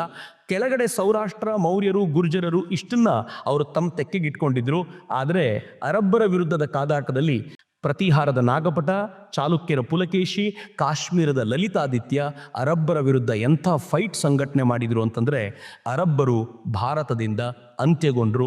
ನಿಮ್ಗೆ ಆಶ್ಚರ್ಯ ಅನಿಸುತ್ತೆ, ಅರಬ್ಬರನ್ನು ನಾವು ಭಾರತದಿಂದ ಓಡಿಸಿದ್ವಿ, ಸಿಂಧಿಗೆ ಸೀಮಿತಗೊಳಿಸಿದ್ವಿ. ಕ್ರಿಸ್ತಶಕ 740ರಲ್ಲಿ ಯಾವ ಅರಬ್ಬರು ಭಾರತಕ್ಕೆ ಕಾಲಿಟ್ಟಿದ್ರೋ ಅವರನ್ನು ಓಡಿಸಲಾಯಿತು. ಓಡಿಸಿದ ನಂತರ ಮುಂದಿನ 300 ವರ್ಷಗಳ ಕಾಲ ಮತ್ತೊಬ್ಬ ಮುಸಲ್ಮಾನ ಭಾರತದ ಮೇಲೆ ಕಣ್ಣು ಹಾಕಲಿಲ್ಲ. ನಂಗೆ ಈ ಇತಿಹಾಸ ಬಹಳ ಇಂಟ್ರೆಸ್ಟಿಂಗ್ ಆದ ಇತಿಹಾಸ ಅಂತ. ಅರಬ್ಬರನ್ನ ಭಾರತದಿಂದ ಓಡಿಸಿದ ನಂತರ ನಾನು ಸಮಾಜದ ಟೆಕ್ಸ್ಟ್ ಬುಕ್ಕಲ್ಲಿ ಓದಿರೋದು ಏನು ಗೊತ್ತಾ, ಒಂದು ಸಲ ಅರಬ್ಬರ ಆಕ್ರಮಣ ಶುರು ಆದಮೇಲೆ ಭಾರತದ ಮೇಲೆ ಆಕ್ರಮಣ ನಿಲ್ಲಲೇ ಇಲ್ಲ. ಅರಬ್ಬರು ಬಂದರು, ಆಮೇಲೆ ಗಜನಿ ಬಂದ, ಆಮೇಲೆ ಘೋರಿ ಬಂದ, ಒಬ್ಬರಾದ್ಮೇಲೆ ಒಬ್ಬರು ಬರ್ತಾನೆ ಹೋದ್ರು, ಮೊಘಲರು ಆಳ್ವಿಕೆ ಮಾಡಿದ್ರು, ಹಿಂದೂಗಳು ಮತ್ತೆ ಮೇಲೆ ಏಳಲೇ ಇಲ್ಲ ಅಂತ. ಅರಬ್ಬರನ್ನ ಓಡಿಸಿದ 300 ವರ್ಷಗಳ ಕಾಲ ಭಾರತ ಒಂದೇ ಉಳಿದಿತ್ತು ಅನ್ನೋದು ಭಾರತದ ವೈಶಿಷ್ಟ್ಯಪೂರ್ಣ ಸಂಗತಿ ಅಂತ. ಮಿತ್ರರೇ, ಈ ಭಾರತದ ಹೋರಾಟದ ಈ ಹಂತದಲ್ಲಿ ಆ 300 ವರ್ಷಗಳಲ್ಲಿ ನಾವೆಷ್ಟು ಹಾಳಾಗ್ಬಿಟ್ವಿ ಅಂತಂದರೆ, ಇವತ್ತು ನಾವು ಏನಾಗಿದ್ದೀವೋ ಅದೇ ಆ 300 ವರ್ಷಗಳಲ್ಲಾಯಿತು.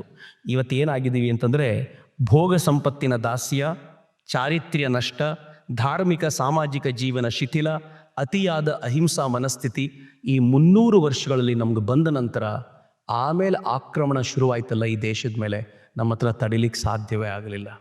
ಇವತ್ತಿನ ಹಿಂದೂಗಳಲ್ಲಿ ಏನೇನಿದೆಯೋ ಅದೆಲ್ಲವೂ ಕೂಡ ಅವತ್ತಿನ ಹಿಂದೂಗಳಲ್ಲಿ ಬಂತು. ಅರಬ್ಬರನ್ನು ಓಡಿಸಿದ ನಂತರ ಭೋಗ ಸಂಪತ್ತಿನ ದಾಸ್ಯ. ನಮಗೇನಾದರೂ 2,000 ರೂಪಾಯಿ ಕೊಡ್ತಾರೆ ಅಂತಂದರೆ ನಾವು ಓಟ್ ಹಾಕ್ಬಿಡ್ತೀವಿ. ಯಾಕೆ ಅಂತಂದರೆ ಭೋಗ ಸಂಪತ್ತು ಬೇಕು, 2,000 ರೂಪಾಯಿಗೆ ಬೇಕು ಅಂತ.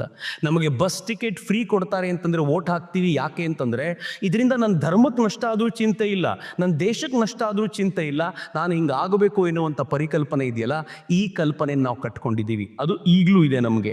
ಎರಡನೇದು ಚಾರಿತ್ರ್ಯ ನಷ್ಟ. ಎಷ್ಟು ಕೆಳಮಟ್ಟದ ಚಾರಿತ್ರ್ಯ ನಮ್ದು ಆಗಿ ಹೋಗಿದೆ ಅಂತಂದರೆ, ನಾನು ಹಿಂದೂ ಧರ್ಮದವನೊಬ್ಬ ಅಂತ ಧೈರ್ಯವಾಗಿ ಹೇಳಿಕೊಳ್ಳಬಲ್ಲಷ್ಟು ಚಾರಿತ್ರ್ಯವನ್ನು ಇಟ್ಕೊಂಡಿಲ್ಲ. ಅವತ್ತೇನಾಗಿತ್ತು ಇವತ್ತು ಅದೇ ಆಗಿದೆ. ಮೂರನೇದು ಧಾರ್ಮಿಕ ಸಾಮಾಜಿಕ ಜೀವನ ಶಿಥಿಲಗೊಂಡಿದೆ. ನಾಲ್ಕನೇದು ಅತಿಯಾದ ಅಹಿಂಸಾ ಮನಸ್ಥಿತಿ ಬಂದಿದೆ. ಅರಬ್ಬರನ್ನು ಓಡಿಸಿದ ನಂತರ ಅರಬ್ಬರು ಎಲ್ಲೆಲ್ಲಿ ತಮ್ಮ ಪೂಜಾ ಸ್ಥಾನಗಳನ್ನು ಕಟ್ಟಿದ್ರು ಅದನ್ನು ಕೆಡವಿ ಮತ್ತೆ ಅದನ್ನು ಹಿಂದೂ ಮಾಡಬೇಕಿತ್ತು, ನಾವು ಮಾಡಲಿಲ್ಲ. ಸಾಮಾಜಿಕ ಸ್ಥಿತಿಗತಿ ಹೆಂಗೆ ಅಂತಂದ್ರೆ, ಯಾರ್ಯಾರನ್ನ ಅರಬ್ಬರು ಮುಸಲ್ಮಾನರಾಗಿ ಕನ್ವರ್ಟ್ ಮಾಡಿದ್ರು ಆ ಮುಸಲ್ಮಾನರಾಗಿ ಕನ್ವರ್ಟ್ ಆದವರನ್ನ ನಮಗೆ ವಾಪಸ್ ಕರ್ಕೊಂಡು ಬಂದು ಹಿಂದೂಗಳಾಗಿ ಮಾಡ್ಲಿಕ್ಕೆ ಆಗಲಿಲ್ಲ. ಅದರ ಪರಿಣಾಮ ಏನಾಯ್ತು ಅಂದ್ರೆ, ಮುಸಲ್ಮಾನರಾದವರು ಮುಸಲ್ಮಾನರಾಗೆ ಉಳ್ಕೊಂಡ್ರು. ಆ ಭಾಗದಿಂದ ಅರಬ್ಬರು ಹೋದ್ರು, ಆದರೆ ಅರಬ್ಬರು ಯಾರ್ಯಾರನ್ನ ಕನ್ವರ್ಟ್ ಮಾಡಿ ಉಳಿಸಿ ಹೋಗಿದ್ದು ಅವರೆಲ್ಲರೂ ಹಂಗೆ ಉಳ್ಕೊಂಡ್ಬಿಟ್ರು. ಈ ರೀಕನ್ವರ್ಷನ್ ಮಾಡದೆ ವಾಪಸ್ ಕರ್ಕೊಂಡು ಬರದೆ ಹೋಗಿದ್ರ ಪರಿಣಾಮ ಹಂಗಿತ್ತು. ಅದರ ಪರಿಣಾಮ ಏನಾಯ್ತು ಅಂತಂದ್ರೆ, ಅಯೋಗ್ಯ ಗಜನಿ ಬಂದ. ಗಜನಿ ಎಷ್ಟು ಬಾರಿ ದಾಳಿ ಮಾಡಿದ ಗೊತ್ತಾ? 18 ಬಾರಿ ದಾಳಿ ಮಾಡಿದ. ಗಜನಿಗೆ ಮುಸಲ್ಮಾನರಲ್ಲಿ ಅತ್ಯಂತ ಶ್ರೇಷ್ಠ ದೊರೆ ಅಂತ ಅನ್ನಿಸ್ಕೊಳ್ಬೇಕಿತ್ತು. ಆ ದೊರೆ ಆಗ್ಲಿಕ್ಕೋಸ್ಕರ 18 ಬಾರಿ ಅವನು ದಾಳಿ ಮಾಡಿದ. 18 ಬಾರಿ ದಾಳಿ ಮಾಡಿದಾಗ ಪ್ರತಿ ದಾಳಿಯಲ್ಲೂ ಕೂಡ ದೇವಾಲಯಗಳನ್ನು ಧ್ವಂಸಗೊಳಿಸ್ತಿದ್ದ. ಆಗ ಎಲ್ಲರೂ ಏನು ಅನ್ಕೊಳ್ತಿದ್ರು ಗೊತ್ತಾ? ನಾವು ಹಿಂದೂ ಧರ್ಮವನ್ನು ಸರಿಯಾಗಿ ಆಚರಿಸ್ತಾ ಇಲ್ಲ, ಅದಕ್ಕೆ ಆ ದೇವಾಲಯ ಹೋಯಿತು, ಅದಕ್ಕೆ ಈ ದೇವಾಲಯ ಹೋಯಿತು ಅಂತ ಸಮಾಧಾನ ಮಾಡ್ಕೊಳ್ತಿದ್ರು. ಯಾವತ್ತು ಅವನು ಸೋಮನಾಥವನ್ನು ಮುಟ್ತಾನೋ ಆವತ್ತು ಅವನು ಸಾಯ್ತಾನೆ ಅಂತ ಅನೇಕರು ಯುದ್ಧ ಮಾಡಬೇಕು ಅಂತ ಯಾರೂ ಮಾಡ್ತಿರ್ಲಿಲ್ಲ. ಸೋಮನಾಥವನ್ನು ಮುಟ್ಲಿ ಅವನಿಗೆ ಗೊತ್ತಾಗತ್ತೆ ಅಂತ. ಅವನಿಗೂ ಒಂದು ಆಸೆ ಇತ್ತು, ಒಂದಿನ ಸೋಮನಾಥನ ಮುಗಿಸ್ಬೇಕು ನಾನು ಅಂತ. ತನ್ನ ದಾಳಿಯಲ್ಲಿ ಒಮ್ಮೆ ಸೋಮನಾಥದ ಮೇಲೆ ದಾಳಿ ಮಾಡಿದ. ಸೋಮನಾಥವನ್ನು ದಾಳಿ ಮಾಡಬೇಕಾದ್ರೆ ಅವನು ಎಂಥ ದೊಡ್ಡ ಸೇನೆಯನ್ನು ತಗೊಂಡು ಆಕ್ರಮಣಕಾರಿಯಾಗಿ ಬಂದ ಅಂದರೆ, ಸೋಮನಾಥದ ರಾಜನಾಗಿದ್ದ ಭೀಮ ಓಡಿ ಹೋದ. ಅವನ ಹೆಸರಿಗೆ ತಕ್ಕಂತೆ ವರ್ತಿಸಲಿಲ್ಲ. ಆದರೆ 50,000 ಜನ ಭಕ್ತರು ಸೋಮನಾಥ ಮಂದಿರದ ಒಳಗೆ ಸೇರಿಕೊಂಡು 2-3 ದಿನಗಳ ಕಾಲ ಅದನ್ನು ಉಳಿಸಿಕೊಳ್ಳುವ ಪ್ರಯತ್ನ ಮಾಡಿದರು. ಕೊನೆಗೆ ಏನೂ ಆಗಲಿಲ್ಲ ಅಂತಂದಾಗ ಗಜನಿಗೆ ಹೇಳಿದರು, ನೀನು ನಮ್ಮ ಮಂದಿರದ ಈ ದೇವಸ್ಥಾನದ ಪ್ರಾಂಗಣಕ್ಕೇನು ಮಾಡಬೇಡ, ಇರುವಂಥ ಎಲ್ಲ ಸಂಪತ್ತನ್ನು ನೀನು ಕೊಡ್ತೀವಿ ಅಂತ ಒಪ್ಪಂದ ಮಾಡಿಕೊಂಡು ಎಲ್ಲ ಸಂಪತ್ತನ್ನು ಕೊಟ್ಟರು.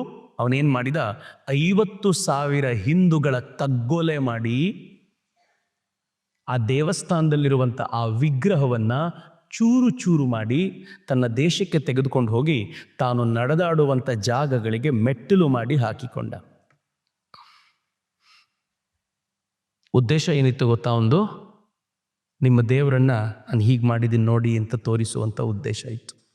ಯಾರ್ಯಾರು ಅವನು ಸೋಮನಾಥದ ಮೇಲೆ ದಾಳಿ ಮಾಡಿದರೆ ಹಾಳಾಗಿ ಹೋಗ್ತಾನೆ ಹಿಂಗಾಗ್ತಾನೆ ಅಂತ ಅಂದ್ಕೊಂಡಿದ್ರು ಅವರೆಲ್ಲರೂ ಕಣ್ಣೀರು ಸುರಿಸ್ಕೊಂಡು ಅದನ್ನು ನೋಡಬೇಕಾಗಿ ಬಂತು.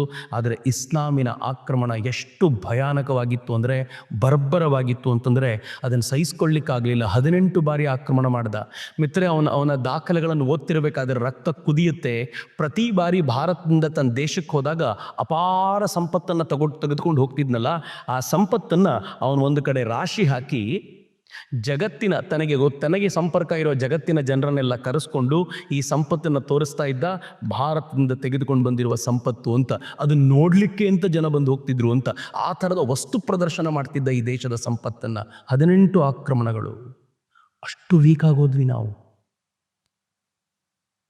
ಆದರೆ ಅವನ ಒಟ್ಟಾರೆ ಸಾಮ್ರಾಜ್ಯ ಇದ್ದಿದ್ದಿಷ್ಟೇ. ಅವನ ಆಕ್ರಮಣದ ಒಂದು ಗೆರೆ ನೋಡಿದರೆ ಗೊತ್ತಾಗುತ್ತೆ, ಸೋಮನಾಥದವರೆಗೂ ಬಂದಿದ್ದ ಅನ್ನೋದು ಬಿಟ್ಟರೆ ಇಡೀ ಸಾಮ್ರಾಜ್ಯವನ್ನು ಕಟ್ಟಿದ್ದಿಷ್ಟೇ. ಆದರೆ ಆ ಸಾಮ್ರಾಜ್ಯಗಳಲ್ಲಿ ಮುಸಲ್ಮಾನರನ್ನ ಉಳಿಸಿ ಹೋಗ್ಬಿಟ್ಟ. ಅದು ಅವನು ಮಾಡಿದ್ದ ಕೆಲಸ. ಅವನ ಹಿಂದೆ ಮೊಹಮ್ಮದ್ ಘೋರಿ ಬಂದ. ಇವನಿಗಿಂತ ಸ್ವಲ್ಪ ಒಳಗೆ ಹೋದ. ಈ ಘೋರಿಯ ಜೊತೆಗೆ ಒಂದು ಘಟನೆ ಇದೆ. ಆ ಘಟನೆ ಏನು ಅಂದರೆ, ಪೃಥ್ವಿರಾಜ್ ಚೌಹಾಣ್ ಮತ್ತು ಘೋರಿ ಎದುರಾಬದರಾದಾಗ ಮೊದಲನೇ ಯುದ್ಧದಲ್ಲಿ ಮೊಹಮ್ಮದ್ ಘೋರಿ ಸೋತವನು ಪೃಥ್ವಿರಾಜ್ ಚೌಹಾಣನ ಕಾಲಿಗೆ ಬಿದ್ದು ಉಳಿಸಿಬಿಡು ನನಗೆ ಎಂದ. ನಮ್ಮ ಹಿಂದೂ ಸಾಹಿತ್ಯಗಳು ಹೇಳ್ತಾವಲ್ಲ, ಯಾರು ಶರಣಾಗತರಾದರೂ ಅವನನ್ನು ಸಾಯಿಸಬಾರ್ದು ಅಂತ. ಪೃಥ್ವಿರಾಜ್ ಚೌಹಾಣ್, ನೀನನ್ನು ಸಾಯಿಸೋದಿಲ್ಲ ನಾನು, ನೀನು ಹೋಗು ಅಂತ ಕಳಿಸಿಕೊಟ್ಟ. 2ನೇ ಬಾರಿ ಅದೇ ಜಾಗಕ್ಕೆ ಬಂದಂಥ ಮೊಹಮ್ಮದ್ ಘೋರಿ ಯಾವ ಪರಿ ಆಕ್ರಮಣ ಮಾಡಿದ ಅಂತಂದರೆ, ಪೃಥ್ವಿರಾಜ್ ಚೌಹಾಣನನ್ನು ಸೋಲಿಸಿದ. ಆಗಲೂ ಕಷ್ಟ ಇತ್ತು, ಬಟ್ ಸೋಲಿಸಿದ. ಹೇಗೋ ಮಾಡಿ ಅವನನ್ನು ಬಂಧಿಸಿ ತನ್ನ ದೇಶಕ್ಕೆ ಕರ್ಕೊಂಡು ಹೋಗಿ ಪ್ರದರ್ಶನದ ವಸ್ತುವಾಗಿಟ್ಟ. ಅವನ 2 ಕಣ್ಣುಗಳನ್ನು ಕೀಳಿಸಿದ. ಅವನನ್ನು ಅತ್ಯಂತ ಕೆಟ್ಟದಾಗಿ ನಡೆಸ್ಕೊಂಡ. ಇತಿಹಾಸದ ಒಂದು ಘಟನೆ ನಾನು ಹೇಳ್ತೀನಿ, ಅದಕ್ಕೆ ಪುರಾವೆಗಳು ನನ್ನ ದೇಶದ ಜನಪದ ಪುರಾವೆಗಳು ಮಾತ್ರ. ಅಲ್ಲಿಗೆ ಹೋದಂಥವನು ಕಣ್ಣು ಕೀಳಿಸಿದಾಗ ಅವನ ಜೊತೆ ಚಾಂದ್ ಬರ್ದೂನಿ ಅಂತ ಅವನೊಬ್ಬ ಪತ್ರಕರ್ತ ಅಥವಾ ಹಾಡು ಬರೆಯುವಂಥವನಿದ್ದ. ಅವನು ಒಂದಿನ ಹೇಳಿದ ಮೊಹಮ್ಮದ್ ಘೋರಿಗೆ, ನಮ್ಮ ಪೃಥ್ವಿರಾಜ್ ಚೌಹಾಣಿಗೆ ಒಂದು ಅಪರೂಪದ ಕಲೆ ಇದೆ, ನಾನು ಕೋಆರ್ಡಿನೇಟ್ಸ್ ಹೇಳಿದರೆ ಎಲ್ಲಿದೆ ವಸ್ತು ಅಂತ ಅಲ್ಲಿ ಕರೆಕ್ಟಾಗಿ ಅವನು ಬಾಣ ಬಿಡಬಲ್ಲ, ಶಬ್ದವೇದಿ ಕಲೆ ಗೊತ್ತಿದೆ ಅವನಿಗೆ ಅಂತ. ಇವನು ಒಂದೊಂದೇ ಶಬ್ದ ಬಂದಿರೋ ಜಾಗದಲ್ಲಿ ಬಾಣ ಬಿಡ್ತಿದ್ದ. ಒಂದು ಸಲ ಅಂತೂ ಒಂದು ಅಪರೂಪದ ಅವನ ಚಮತ್ಕಾರವನ್ನು ನೋಡಿ ಮೊಹಮ್ಮದ್ ಘೋರಿ ಕೂತ ಜಾಗದಲ್ಲಿ ಅವನು ವಾಹ್ ಅಂದಿದ್ದಷ್ಟೇ. ಅವನು ಅಲ್ಲಿಗೆ ಬಾಣ ಬಿಟ್ಟ. ಅದು ಮೊಹಮ್ಮದ್ ಘೋರಿ ಕುತ್ತಿಗೆ ಹೋಗ್ಬಿತ್ತು. ಮೊಹಮ್ಮದ್ ಘೋರಿ ಸತ್ತ ಅಂತ ಇತಿಹಾಸದಲ್ಲಿ ಹೇಳ್ತಾರೆ. ಆ್ಯಂಡ್ ಇದಕ್ಕೆ ಇರ್ಬೋದಾಗಿರುವಂಥ ಪುರಾವೆ ಏನು ಅಂತಂದರೆ, ಅದಾದಮೇಲೆ ಮತ್ತೆ ಮೊಹಮ್ಮದ್ ಘೋರಿ ಭಾರತದ ಮೇಲೆ ಆಕ್ರಮಣ ಮಾಡಲಿಲ್ಲ. ಅವನು ಮೊಹಮ್ಮದ್ ಗಜ್ನಿ ಅಂತೆ ಪದೇ ಬರಲಿಕ್ಕಾಗಲಿಲ್ಲ, ಅವನು ತೀರಿಕೊಂಡ. ಹೀಗಾಗಿ ಇದು ಸಾಧ್ಯತೆ ಇರಬಹುದು ಅಂತ ಅನೇಕ ಇತಿಹಾಸಕಾರರು ಒಪ್ಪಲ್ಲ. ಬಟ್ ನನಗೆ ಭಾಳ ಖುಷಿ ಅನಿಸುತ್ತೆ ಈ ಕಥೆ ಕೇಳುವಾಗ. ಪೃಥ್ವಿರಾಜ್ ಚೌಹಾಣನ ಬಗ್ಗೆ ಒಂದು ಹೆಮ್ಮೆ ಅನಿಸುತ್ತೆ. ಅದು ಭಾಳ ವಿಶೇಷವಾದ್ದು. ಆದರೆ ಇದಾದ ನಂತರ ಭಾರತದಲ್ಲಿ ಒಂದು ಕರಾಳು ಯುಗ ಬಂತು. ನಾನು ನೀವು ಮತ್ತೆ ನೆನಪಿಸ್ಕೊಳ್ಬೇಕಾಗಿರುವಂಥ ಕರಾಳು ಯುಗ. ಯಾಕೆ ನೆನಪಿಸ್ಕೋಬೇಕು ಅಂತಂದರೆ, ನನ್ನ ಪಠ್ಯ ಪುಸ್ತಕದಿಂದ ಈ ಕರಾಳು ಯುಗವನ್ನು ಕಿತ್ತಾಕ್ಬಿಟ್ರು. ಆ ಕರಾಳು ಯುಗ ಯಾವುದು ಅಂದರೆ, ಮೊಘಲರ ಕಾಲದ ಕರಾಳ ಯುಗ. ಈ ದೇಶಕ್ಕೆ ಬಾಬರ್ನ ರೂಪದಲ್ಲಿ ಬಂದಂಥ ಮೊಘಲರಾಗಲಿ, ಮೊಘಲರ ಬಾಬರ್ ಇರ್ಬೋದು, ಹುಮಾಯೂನ್ ಇರ್ಬೋದು, ಅಕ್ಬರ್ ಇರ್ಬೋದು, ಶಹಜಹಾನ್ ಇರ್ಬೋದು, ಜಹಾಂಗೀರ್ ಇರ್ಬೋದು, ಔರಂಗಜೇಬ ಇರ್ಬೋದು, ಈ ದೇಶದಲ್ಲಿ ನಡೆಸಿದ ಕರಾಳ ಕೃತ್ಯಗಳಿವೆಯಲ್ಲ, ನಾನು ಆ ಕರಾಳ ಕೃತ್ಯಗಳನ್ನು ನಾಳೆ ಹಂಚ್ಕೊಳ್ತೀನಿ ನಿಮಗೆ. ನನಗೆ ಗೊತ್ತಿದೆ, ಆ ಕರಾಳ ಕೃತ್ಯಗಳನ್ನು ಕೇಳಿದ ನಂತರ ನಿದ್ದೆ ಬರೋದಿಲ್ಲ. ನನಗೂ ಕೂಡ ಅದನ್ನು ಪದೇ ಓದಬೇಕಾದ್ರೆ ಓದಲಿಕ್ಕೆ ಏನು ಮನಸ್ಸಾಗೋದಿಲ್ಲ. ಆದರೆ ಪದೇ ಓದಬೇಕಾದಾಗ ಎಷ್ಟು ಸಂಕಟ ಅನಿಸುತ್ತೆ ಅಂತಂದರೆ, ನನ್ನ ಹಿಂದೂಗಳು ಎಷ್ಟು ಕಷ್ಟಪಟ್ಟರು ಅಂತ. ಆದರೆ ಅಷ್ಟು ಕಷ್ಟಪಟ್ಟ ನಂತರವೂ ಕೂಡ ಇವತ್ತು ನಾವು ಕೇಸರಿ ಶಾಲ್ ಹಾಕ್ಕೊಂಡು ತಿರುಗಾಡೋರು ನಾವು ಭಾಳ ಗ್ರೇಟ್ ಅಲ್ಲ ರೀ. ಆದರೆ ಇಷ್ಟು ಆಕ್ರಮಣದ ನಡುವೆ ಏನು ಬೇಕಿದ್ರೂ ಕಳ್ಕೊಳ್ತೀನಿ, ನನ್ನ ಧರ್ಮವನ್ನು ಮಾತ್ರ ಉಳಿಸ್ಕೊಳ್ತೀನಿ ಅಂತ ಹೇಳಿದ ಆ ಹಿಂದೂ, ನಾನು ಆ ಪರಂಪರೆಗೆ ಸೇರಿದವನು ಅನ್ನುವಂಥ ಆ ಭಾವ ಇದೆಯಲ್ಲ, ಅದು ಯಾವಾಗ ಗಟ್ಟಿಯಾಗುತ್ತೆ ಅಂತಂದರೆ ಈ ಸಂದರ್ಭದಲ್ಲಿ ಗಟ್ಟಿಯಾಗುತ್ತೆ.